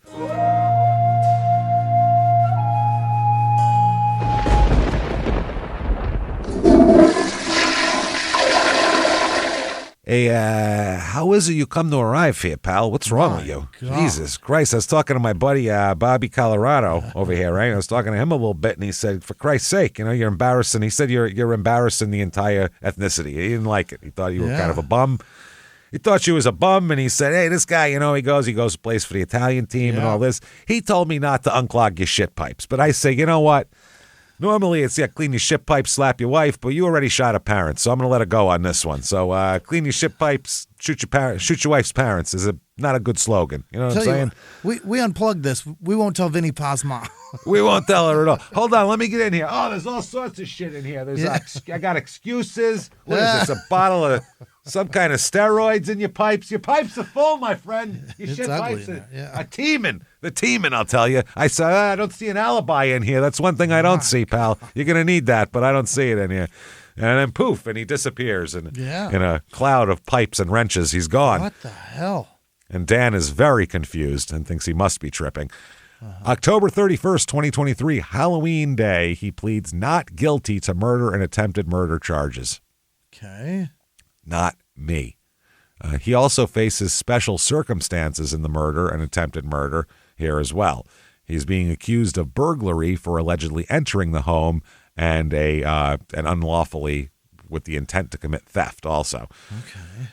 They said that he pleaded not guilty to the allegations, denying the special circumstances, including the use of a .22 caliber firearm. Sure. The district attorney said that this has been a big case for the county, and we're glad to see this day begin to get one step closer to justice. The second suspect, Samantha Scott, who was arrested as well, was taken into custody in South Las Vegas by U.S. Marshals, and they're still trying to figure this out and unravel it. Okay. Now, November 5th, 2023, he faces new charges. Oh. If it wasn't enough to kill his father-in-law and shoot his mother-in-law, holy shit. He has now been accused of child abuse of 2 infants now. What happened to them? This is not good, man. You are seriously embarrassing all the fucking Val people here at the last names. You're fucking us all up. And Dan. who the fuck is Samantha Scott? We're going to try to get to that, too. So he, he's apparently in a criminal complaint. Prosecutors allege that he committed cruelty to child by abuse, neglect, or endangering the health, citing mistreatment of his 3-year-old and a 3-year-old and an 8-month-old. Okay. They didn't say whether the kids were his and didn't spell out the specific actions related to the alleged abuse. Okay. Interesting here. Wow. So May 19th, 2025, his trial starts. Yeah. And here it goes. And there's going to be some details in here, and Samantha Scott's going to spill the fucking beans because this wasn't her fucking idea. So witness says accused ex-MLB player confessed to Lake Tahoe area shooting is the headline here. Okay, Samantha Scott on Tuesday told a jury about the first time Major League Baseball player Daniel Serafini told her how he was involved in a shooting of his wife's parents. Oh, man. So they said Spore was shot once in the head, and we know that stuff. Okay. So the authorities arrested Scott in October in connection with the shootings. She has since agreed to a plea deal and is testifying as a witness for the prosecution. Oh, we're about to find out who the fuck she is. Yeah, I think we know who she is. You don't just hang out with 15-year younger than you women as a friend when you're married. It just doesn't work. Feels like there's a reason they were together. I have no lady friends 15 years younger than me right now. I have none. Zero. Ugats. He said Serafini's murder trial continued with Scott's second day of testimony. She said Serafini told her about the shooting as they sat in his pickup truck one day in the summer in 2021 at his wife's horse ranch. He's bringing his mistress to the wife's house? This is so fucking weird. Yeah, she said, quote, he had told me that he had shot Wendy twice in the head and she survived. She said it was shocking. She said he didn't tell her anything about how his father-in-law was shot. She said that up until then, she had had suspicions that Serafini was involved in the shooting, but didn't think he was capable of it. She had already been questioned by the sheriff's department, and she said Serafini told her investigators might think she was involved. She testified about how she saw Serafini test fire a handgun with a makeshift silencer hours before they were shot.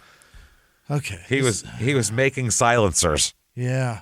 And the fact that this shooting happened next to all these people and all this very active area says that he used it. Wow, that is remarkable. She drove him back to Nevada as he got rid of the gun, his clothing, gloves, and backpack. That's why she's arrested. The prosecutor in the murder trial told the jury that investigators never found those items. Scott said, try not to say anything else. Tried to say anything. Try to come up with a plan why you were in Tahoe. Bro, you need to come up with this shit. It's your murder plot. You need to tell her what her alibis are and stuff. Yeah. Holy fucking shit. So they said that Scott drove Serafini in her Subaru from Nevada to California, dropping him off near his wife's parents' home before he snuck into the home. So she fucking she drove him there. Yeah. Where did she think he was going? She's to do what? Super involved. That's what I mean. This is crazy. Wow. She dropped him off near the parents' home. Then we find him walking before he snuck into the home and waited to ambush the in-laws. And if he was the son-in-law, he would know a way to get into the house that didn't look like forced entry as well. Yeah. So Scott met, I guess, Serafini's wife, Erin, 5 years before the shooting. They met at Erin Spore's horseback riding business and became friends. Scott would often do odd jobs for Spore and her family, including working as a nanny in exchange for horseback lessons and housing her horse at the stables. He is fucking the nanny? The horse riding nanny, yes. Oh, who's my God. Trading nannying for horse lessons. Wow. Scott said in court that Serafini told her they were picking up a package on the day of the shooting in Tahoe City. She assumed the package was drugs, she said. Because you get drugs from your father-in-law usually. That's where you get them. That's where all my drugs come from. Sarah's dad just hands them out. You should see. He's crazy with that. So she said she didn't know at the time that she dropped him off on the day of the shooting less than 2 miles away from the wife's parents' home. So she didn't know.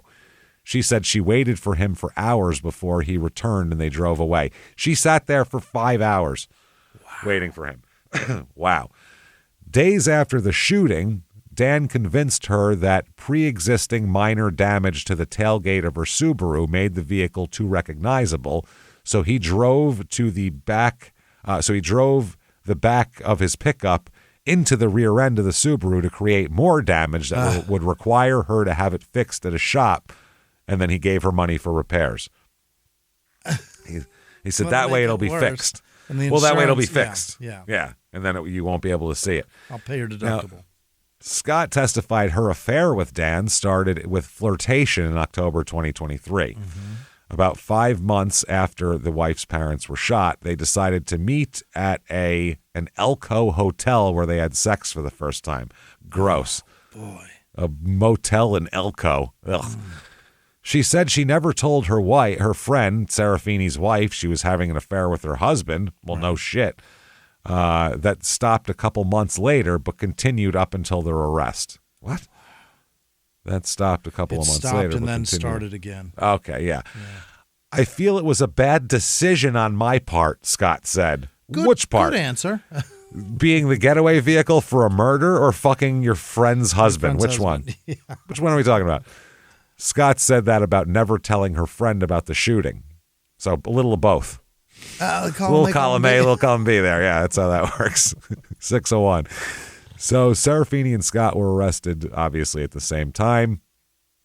This is wild. The filed charges indicate prosecutors believe Serafini was the one who actually shot the people, which obviously he was the guy going in there. Scott pled guilty to a felony charge of being an accessory after the fact of the crime, which is hilarious because she drove him there. So that's beforehand. Long before. Long before. Her sentencing hearing had not been scheduled. Prosecutors said that the accessory charge could result in a sentence of 16 months to 3 years.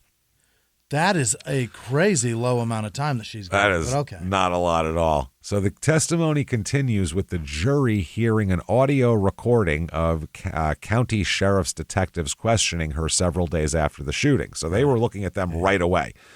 She's testified that she lied to the detectives, telling them she had been with Serafini in Elko looking for a pickup truck for his wife. I was just trying to help pick out a pickup truck. Trying to find a new F-150 for her. Wow. You know, I want her to have the one she wants. Yeah. Dan said, my juices will be on the seat, but that's a totally different scenario. Dan said that we were staying there to look for trucks. That's where we were staying. That's where we were staying if anyone asked. She testified that she was anxious at the time because she knew she wouldn't be telling the detectives the truth. She said Serafini asked her to add him to her Verizon cell phone service because he was concerned detectives investigating the shooting were looking into his records. Oh, can I be on your bill? Yeah. Wow. That's fucking amazing. So the defense attorneys are basically saying, you have to weigh she's a liar and, we don't know. You can't do any of this shit. Someone who would fuck her friend's husband, good God. Yeah. So they said that Scott carefully looked at the prosecution's evidence and months later provided an account designed to fill in the weaknesses of the prosecutor's case. That's what the defense is saying. Okay.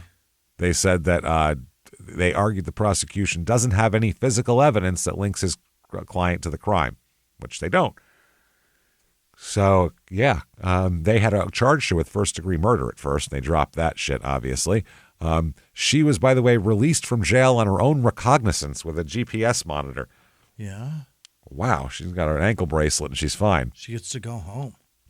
Yeah, they said she could have faced 25 years to life. Oh. And now she's sitting at home with a fucking ankle bracelet on. You can't believe her. Mm-hmm. She testified that she considered it for months before she spoke to the prosecutor and investigators earlier to tell them about what she knew. So she said the prosecution made no promises. They just let her talk and let her do her thing. She said she was hoping to give them her story and possibly receive a plea deal. She said her attorney later informed her that pleading guilty to a felony charge could result in a maximum sentence of 3 years. So Scott said she was told she would only have to serve an additional 3 months if the judge gave her the maximum because she sat in jail for a while anyway. So her attorney told her it's going to work out, whatever. She said, I didn't know what my future would hold. I knew that Dan would be upset. You're telling on him for murder? Probably. A little bit.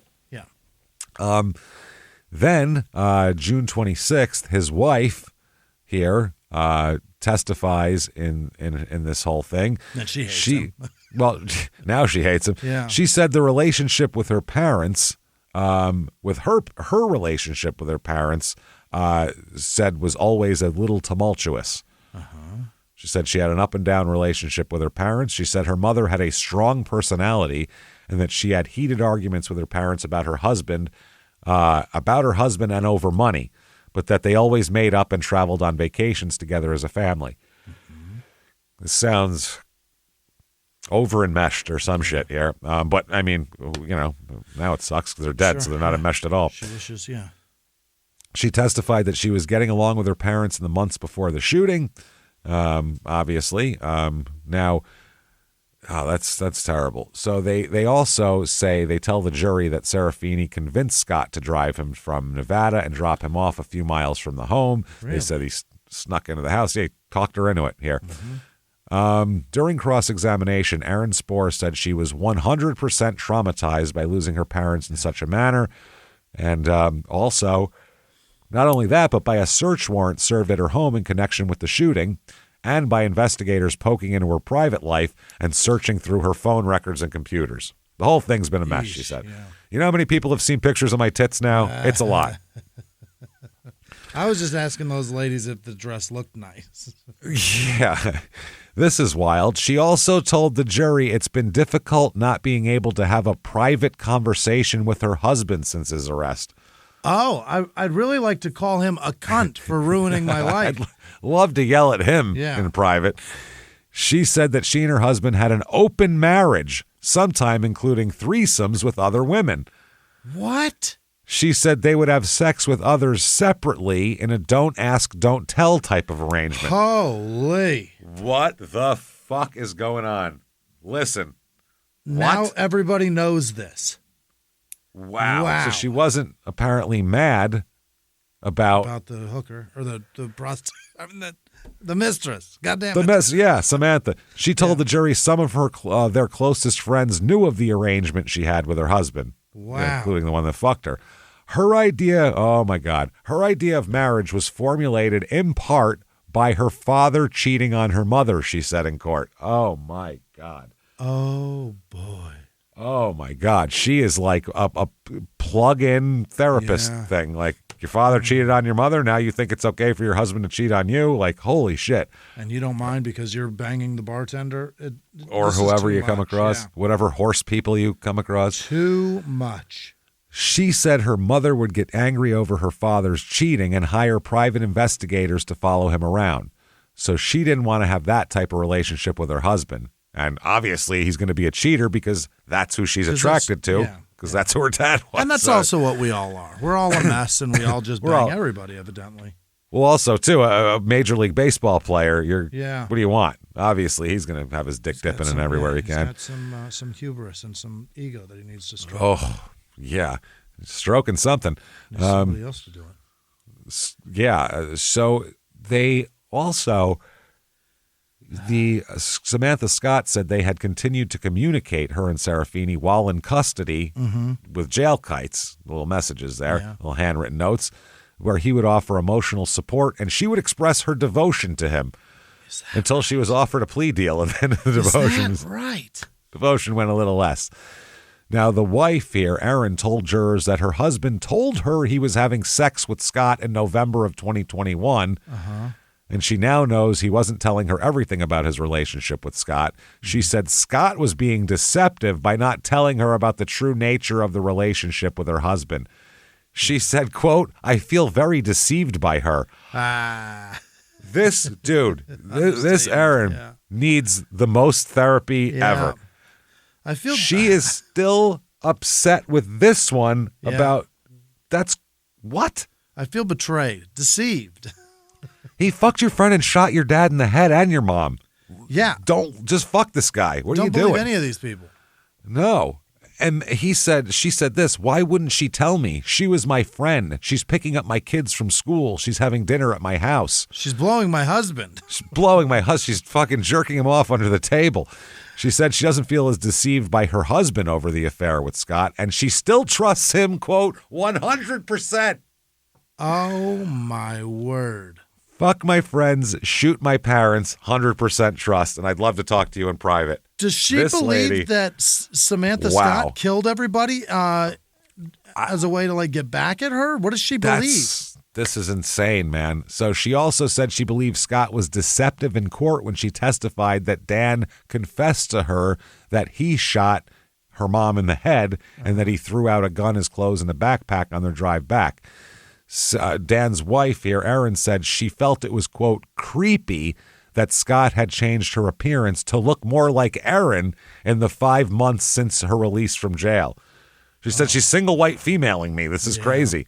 She's killing my family and trying to take on me. Look like me, for Christ's sake. One of Serafini's attorneys asked Erin Spohr to compare photos of herself and Scott taken outside of court. Spohr said Scott seemed to have a similar hair color style along with similar clothes and sunglasses. Spohr also testified that Scott, before the affair, seemed to be attracted to her husband and to want the same kind of life she had. Erin Spohr said, "I just think it's odd. She always seemed to be around." Because she's fucking your husband. That's why. It's not odd. It's just weird that you're the... Wow, okay. The prosecutor said in court that Serafini hated his wife's wealthy parents and told others he was willing to pay $20,000 to have them killed. Now, Erin said that her parents forced Serafini after they were married to sign a post-nuptial agreement a year after the marriage. Is that right? That means that he wouldn't get any of his wife's money if the marriage were to end. Mm-hmm. But that was all their idea. The jury was shown transcripts of angry emails and text messages between Serafini and his wife's parents that show a heated ongoing dispute over a $1.3 million loan from his in-laws. Uh-huh. They lent them $1.3 million to help his wife's horse ranch business. Whoa. The emails and text messages also included heated arguments between Dan's wife and parents.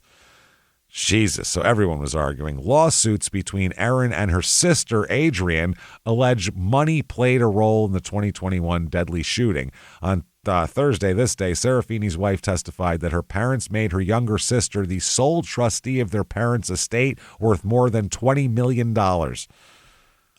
And Erin is the one that gets that? No, her sister is the lone trustee, yeah. But they said that if their parents died, the sisters would split their inheritance. Okay. Holy shit. Okay. So, Dan, to be sitting in court and hearing your fucking wife talk about she trusts you, and this one she's mad at the sister or she's mad at the friend for fucking you. And this whole thing is all very personal and embarrassing for everybody involved, especially for Erin, I would say. She's the most... Because, I mean, he's up for murder charges. She's not. Right, so, I mean, for her, this is just the embarrassment. I mean, Christ almighty. You don't exactly feel bad for Dan, I'll say that much. No. But I'll tell you who I do feel bad for. Who's that? Dan Serafini, owner at DSMP, I don't know what that is, in Nashville, Tennessee. I don't think so.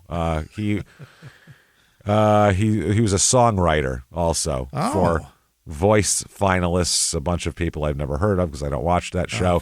He claims to have written songs for Vanessa Williams, Leonard Skinner, the title cut on Skinner's last CD, Last of a Dying Breed, and the Wilsons. He was a producer for New Kids on the Block, Marky Mark, the Wilsons. Yeah. If you're related to someone famous...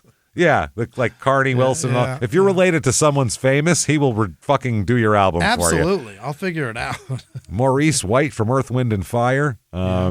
Also producer for major labels like CBS, EMI, Manhattan, Capitol, Lyric Street. Wrote producer. Songs for Columbia Pictures, Universal Pictures, MCA, The Nutty Professor, Armed and Dangerous, Beethoven's Fourth. Oh, yeah. Co-writer and musical arranger of Brooklyn, a Broadway show, and musical director of Guess Who's Coming to Seder, which would be the Jewish version of Guess Who's Coming to And also Ellen DeGeneres Show, Modern Marvels, TMZ, Meet the Wilsons. Guy's got a long one. Also, Daniel Serafini, owner of The Traveling Epicurean. Holy shit, this guy's in Wappingers fucking Falls, New York. Really? Oh, boy, we could go see him. We're from the same neighborhood. I don't even know this fucking guy. Weird. Knock on the door and be like, you know who? He went to the Culinary Institute of America, which is right in Hyde Park, so that makes sense. You know who shares your name? You got a name? He's seen it, yeah. And also, Dan Serafini, Senior Director, Application Development at Banking Centers CIBC in Oakville, Ontario, Canada. Jesus. July 15th, 2025, Dan Serafini found guilty of first-degree murder. Absolutely, he is found guilty. The prosecutors are saying they were talking about all this. They presented text message evidence on the escalation. One of the text messages sent prior to the attack read, quote, "I'm going to kill them one day." Whoops the daisy. Not great. That's not great at all. And there we go. That shouldn't lead to any trouble down the road. That should be fine. Oh, man. So that's pretty fucking funny. He is also convicted of first-degree burglary. Yeah.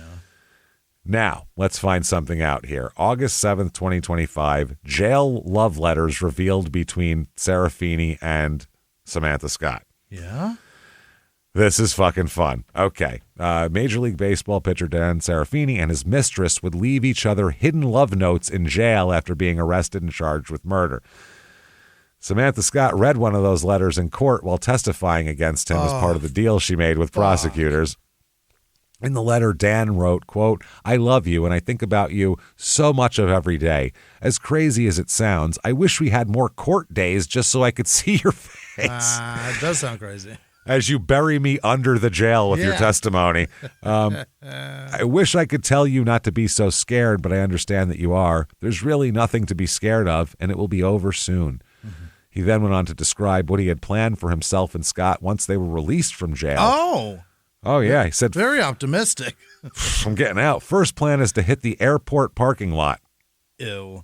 There's a reason for that, because Scott explained in her testimony that was a reference to a time when the two had engaged in sexual intercourse in the parking lot at the Reno Tahoe airport when going to pick up a car. You don't get any trashier than fucking in the parking lot of the Reno Tahoe airport near a rental car facility. Fucking That's trash. In Reno's general. Proper. Reno proper. It's still bad. Oh, that's gross. Serafini wrote about how he planned to profit off his situation at the time, too.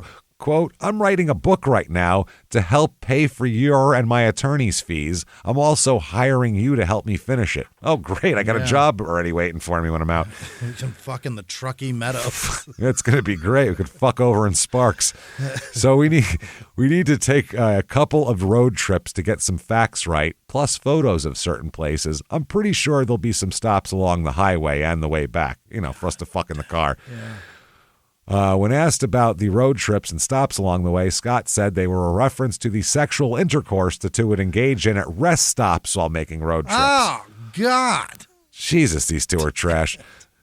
Serafini also encouraged Scott to fantasize daily and told her to keep safe. Yeah. He said, "If anyone fucks with you, I have a long reach from here. I'll take care of it." What are you talking about? You don't have a long reach. Stop it. Yeah.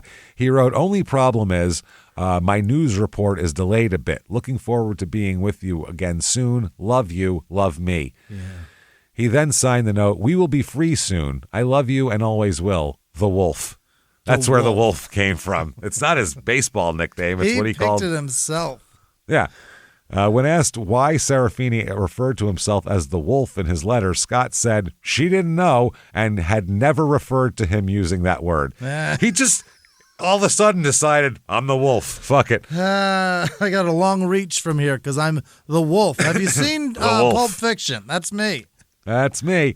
I'm going to fix it all. Scott explained these notes would be exchanged on days when she and he had court appearances and carefully hidden in the same elevator. Notes would be carefully hidden in the same elevator they would take while being transported. If caught exchanging the letters, they would have likely been placed in solitary. Right.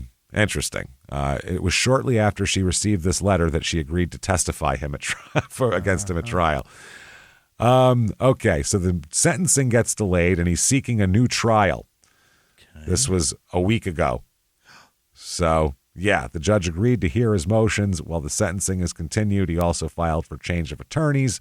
And, so August 21st, 2025, wife of Daniel Serafini testified he did not kill her dad days after his murder conviction. She also filed for divorce.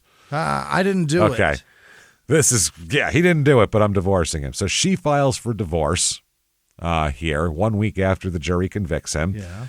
In her filing, she wrote that she's seeking sole custody of the two sons, who are 7 and 4, and is not requesting child support or alimony from him, because he's incarcerated. Right, sure. She said that she and her husband have an amicable relationship in her divorce complaint, and the divorce filing is notable considering that Aaron stood by him through the whole thing, and then when he gets prosecuted or gets convicted, now she's filing. Mm-hmm. She denied that Serafini played any role in the shooting and claimed her father's life. She said it wasn't me, or wasn't him. Yeah, wasn't him, which is pretty fucking amazing. I don't know what to say. Aaron said it was not until Serafini. I guess the two. She met him after Aaron was hired to work with Serafini's first wife to help train her horses. Wow.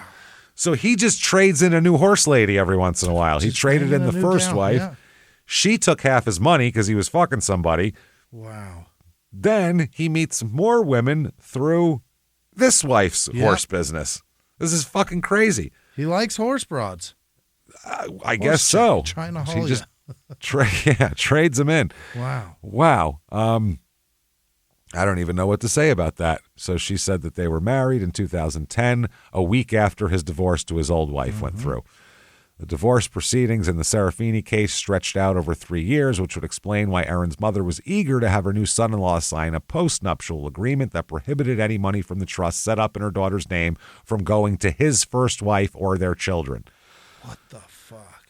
Serafini's current divorce should go much quicker, as Erin filed as a self-represented litigant and isn't seeking anything, and it's all amicable. So that's how it goes. Adrian Spork petitioned the court requesting $1.3 million in restitution from the brother-in-law for the business. She also filed a civil suit against Serafini, Erin, and Samantha Scott for the death of her against her own sister for the wrongful death of her parents. So stay tuned. He's going to be sentenced, but he's getting at least 25 to life. And That's she's trying to keep her from getting any of the inheritance at all because she was married to the guy that did this. And she's got to be accusing her of being a part of it, right? I think this is all she's lumping her in, I believe, that feels like to try accusation. to try to maybe get I'm not sure about that. Allegedly or whatever the fuck. Right. But who the hell knows? But she might be trying to keep that inheritance to herself. Who knows? He has a Twitter, Dan Serafini. Really? Where there's a picture of him at his bar, I guess. It's an old one. Look, he's got I'll just show it to you. He's got a Coke and he's presenting it, a Coke with a straw, and he's presenting it like it's something that he made. I made a Coke. A lot of tats on that guy. Sure enough. Covered in fucking tats. He said, baseball was fun, but now the real fun begins. Home with family and friends. Yeah, I can operate a Coke gun. He also said, I need some baseball stuff for my sports bar. Let's go, my so-called baseball friends could use the help. So there's that. He's mad. Can't get enough of this dipshit? Well, you can get a Dan Serafini. For some reason, it says its name is Ken. Not sure why, but Ken Serafini. Fort Wayne 9394. It's an uncorrected error. It's an error. That's why. 11, and it's signed 1195. It's a signed error card.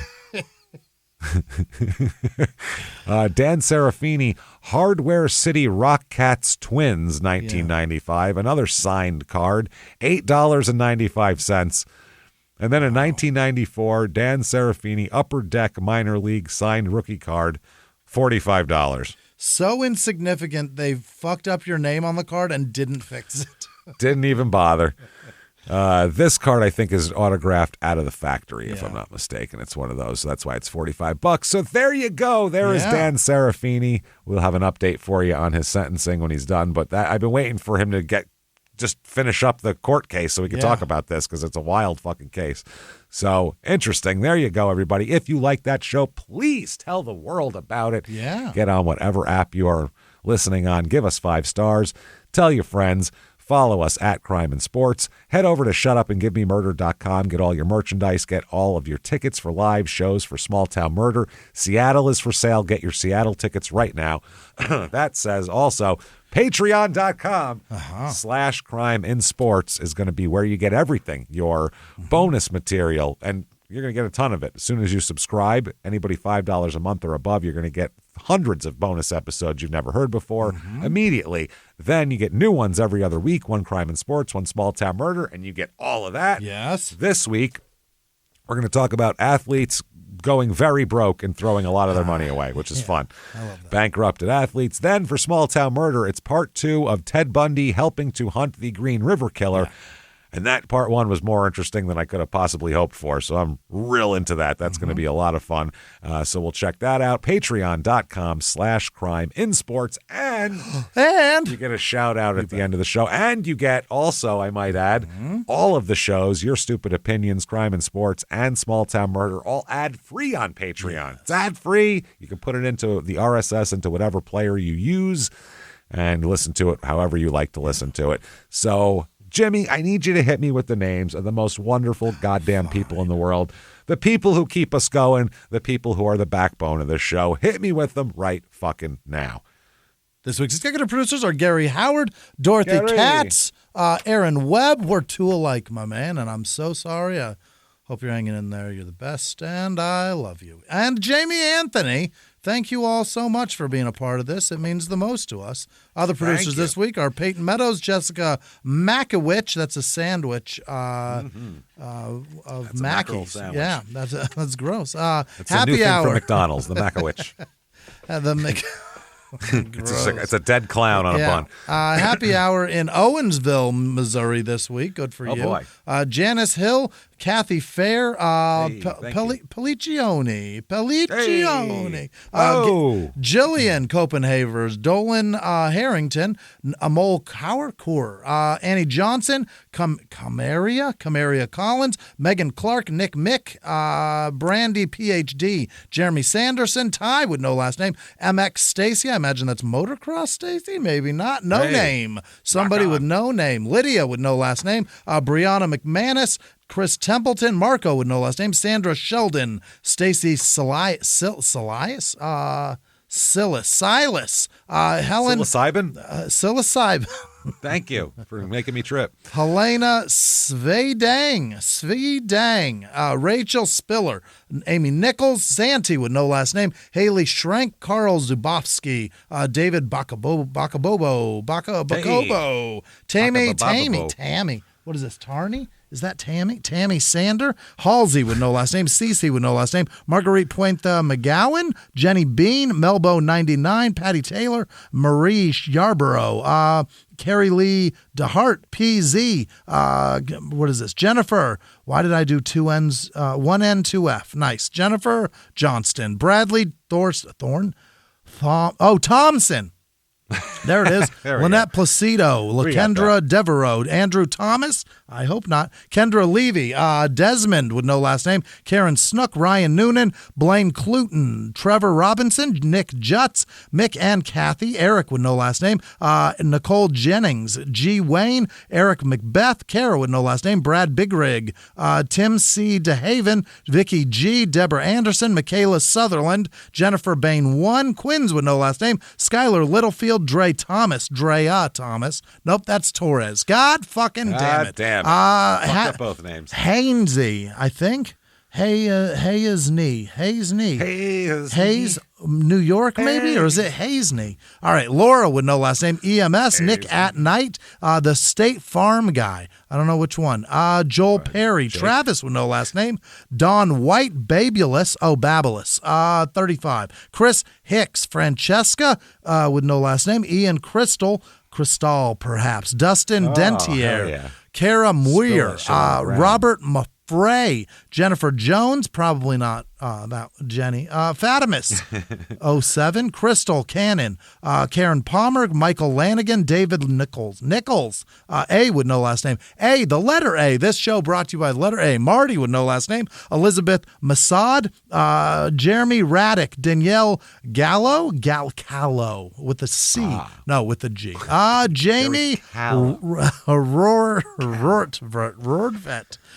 Wow. Jaime, perhaps. Mira Bolding, Karen Wells, Skylar Quazo, DK Metcalf, Christy Hunter, Nanami, Alan McRae, Sonny Provenzano, Beth Freeman. I can do those quick now. Don White, Ashley Morse, got that Morse code money. Mackenzie Henson, Thomas Hajatna, Brianne with no last name, Spencer Altoff, Helen Downey. Yep.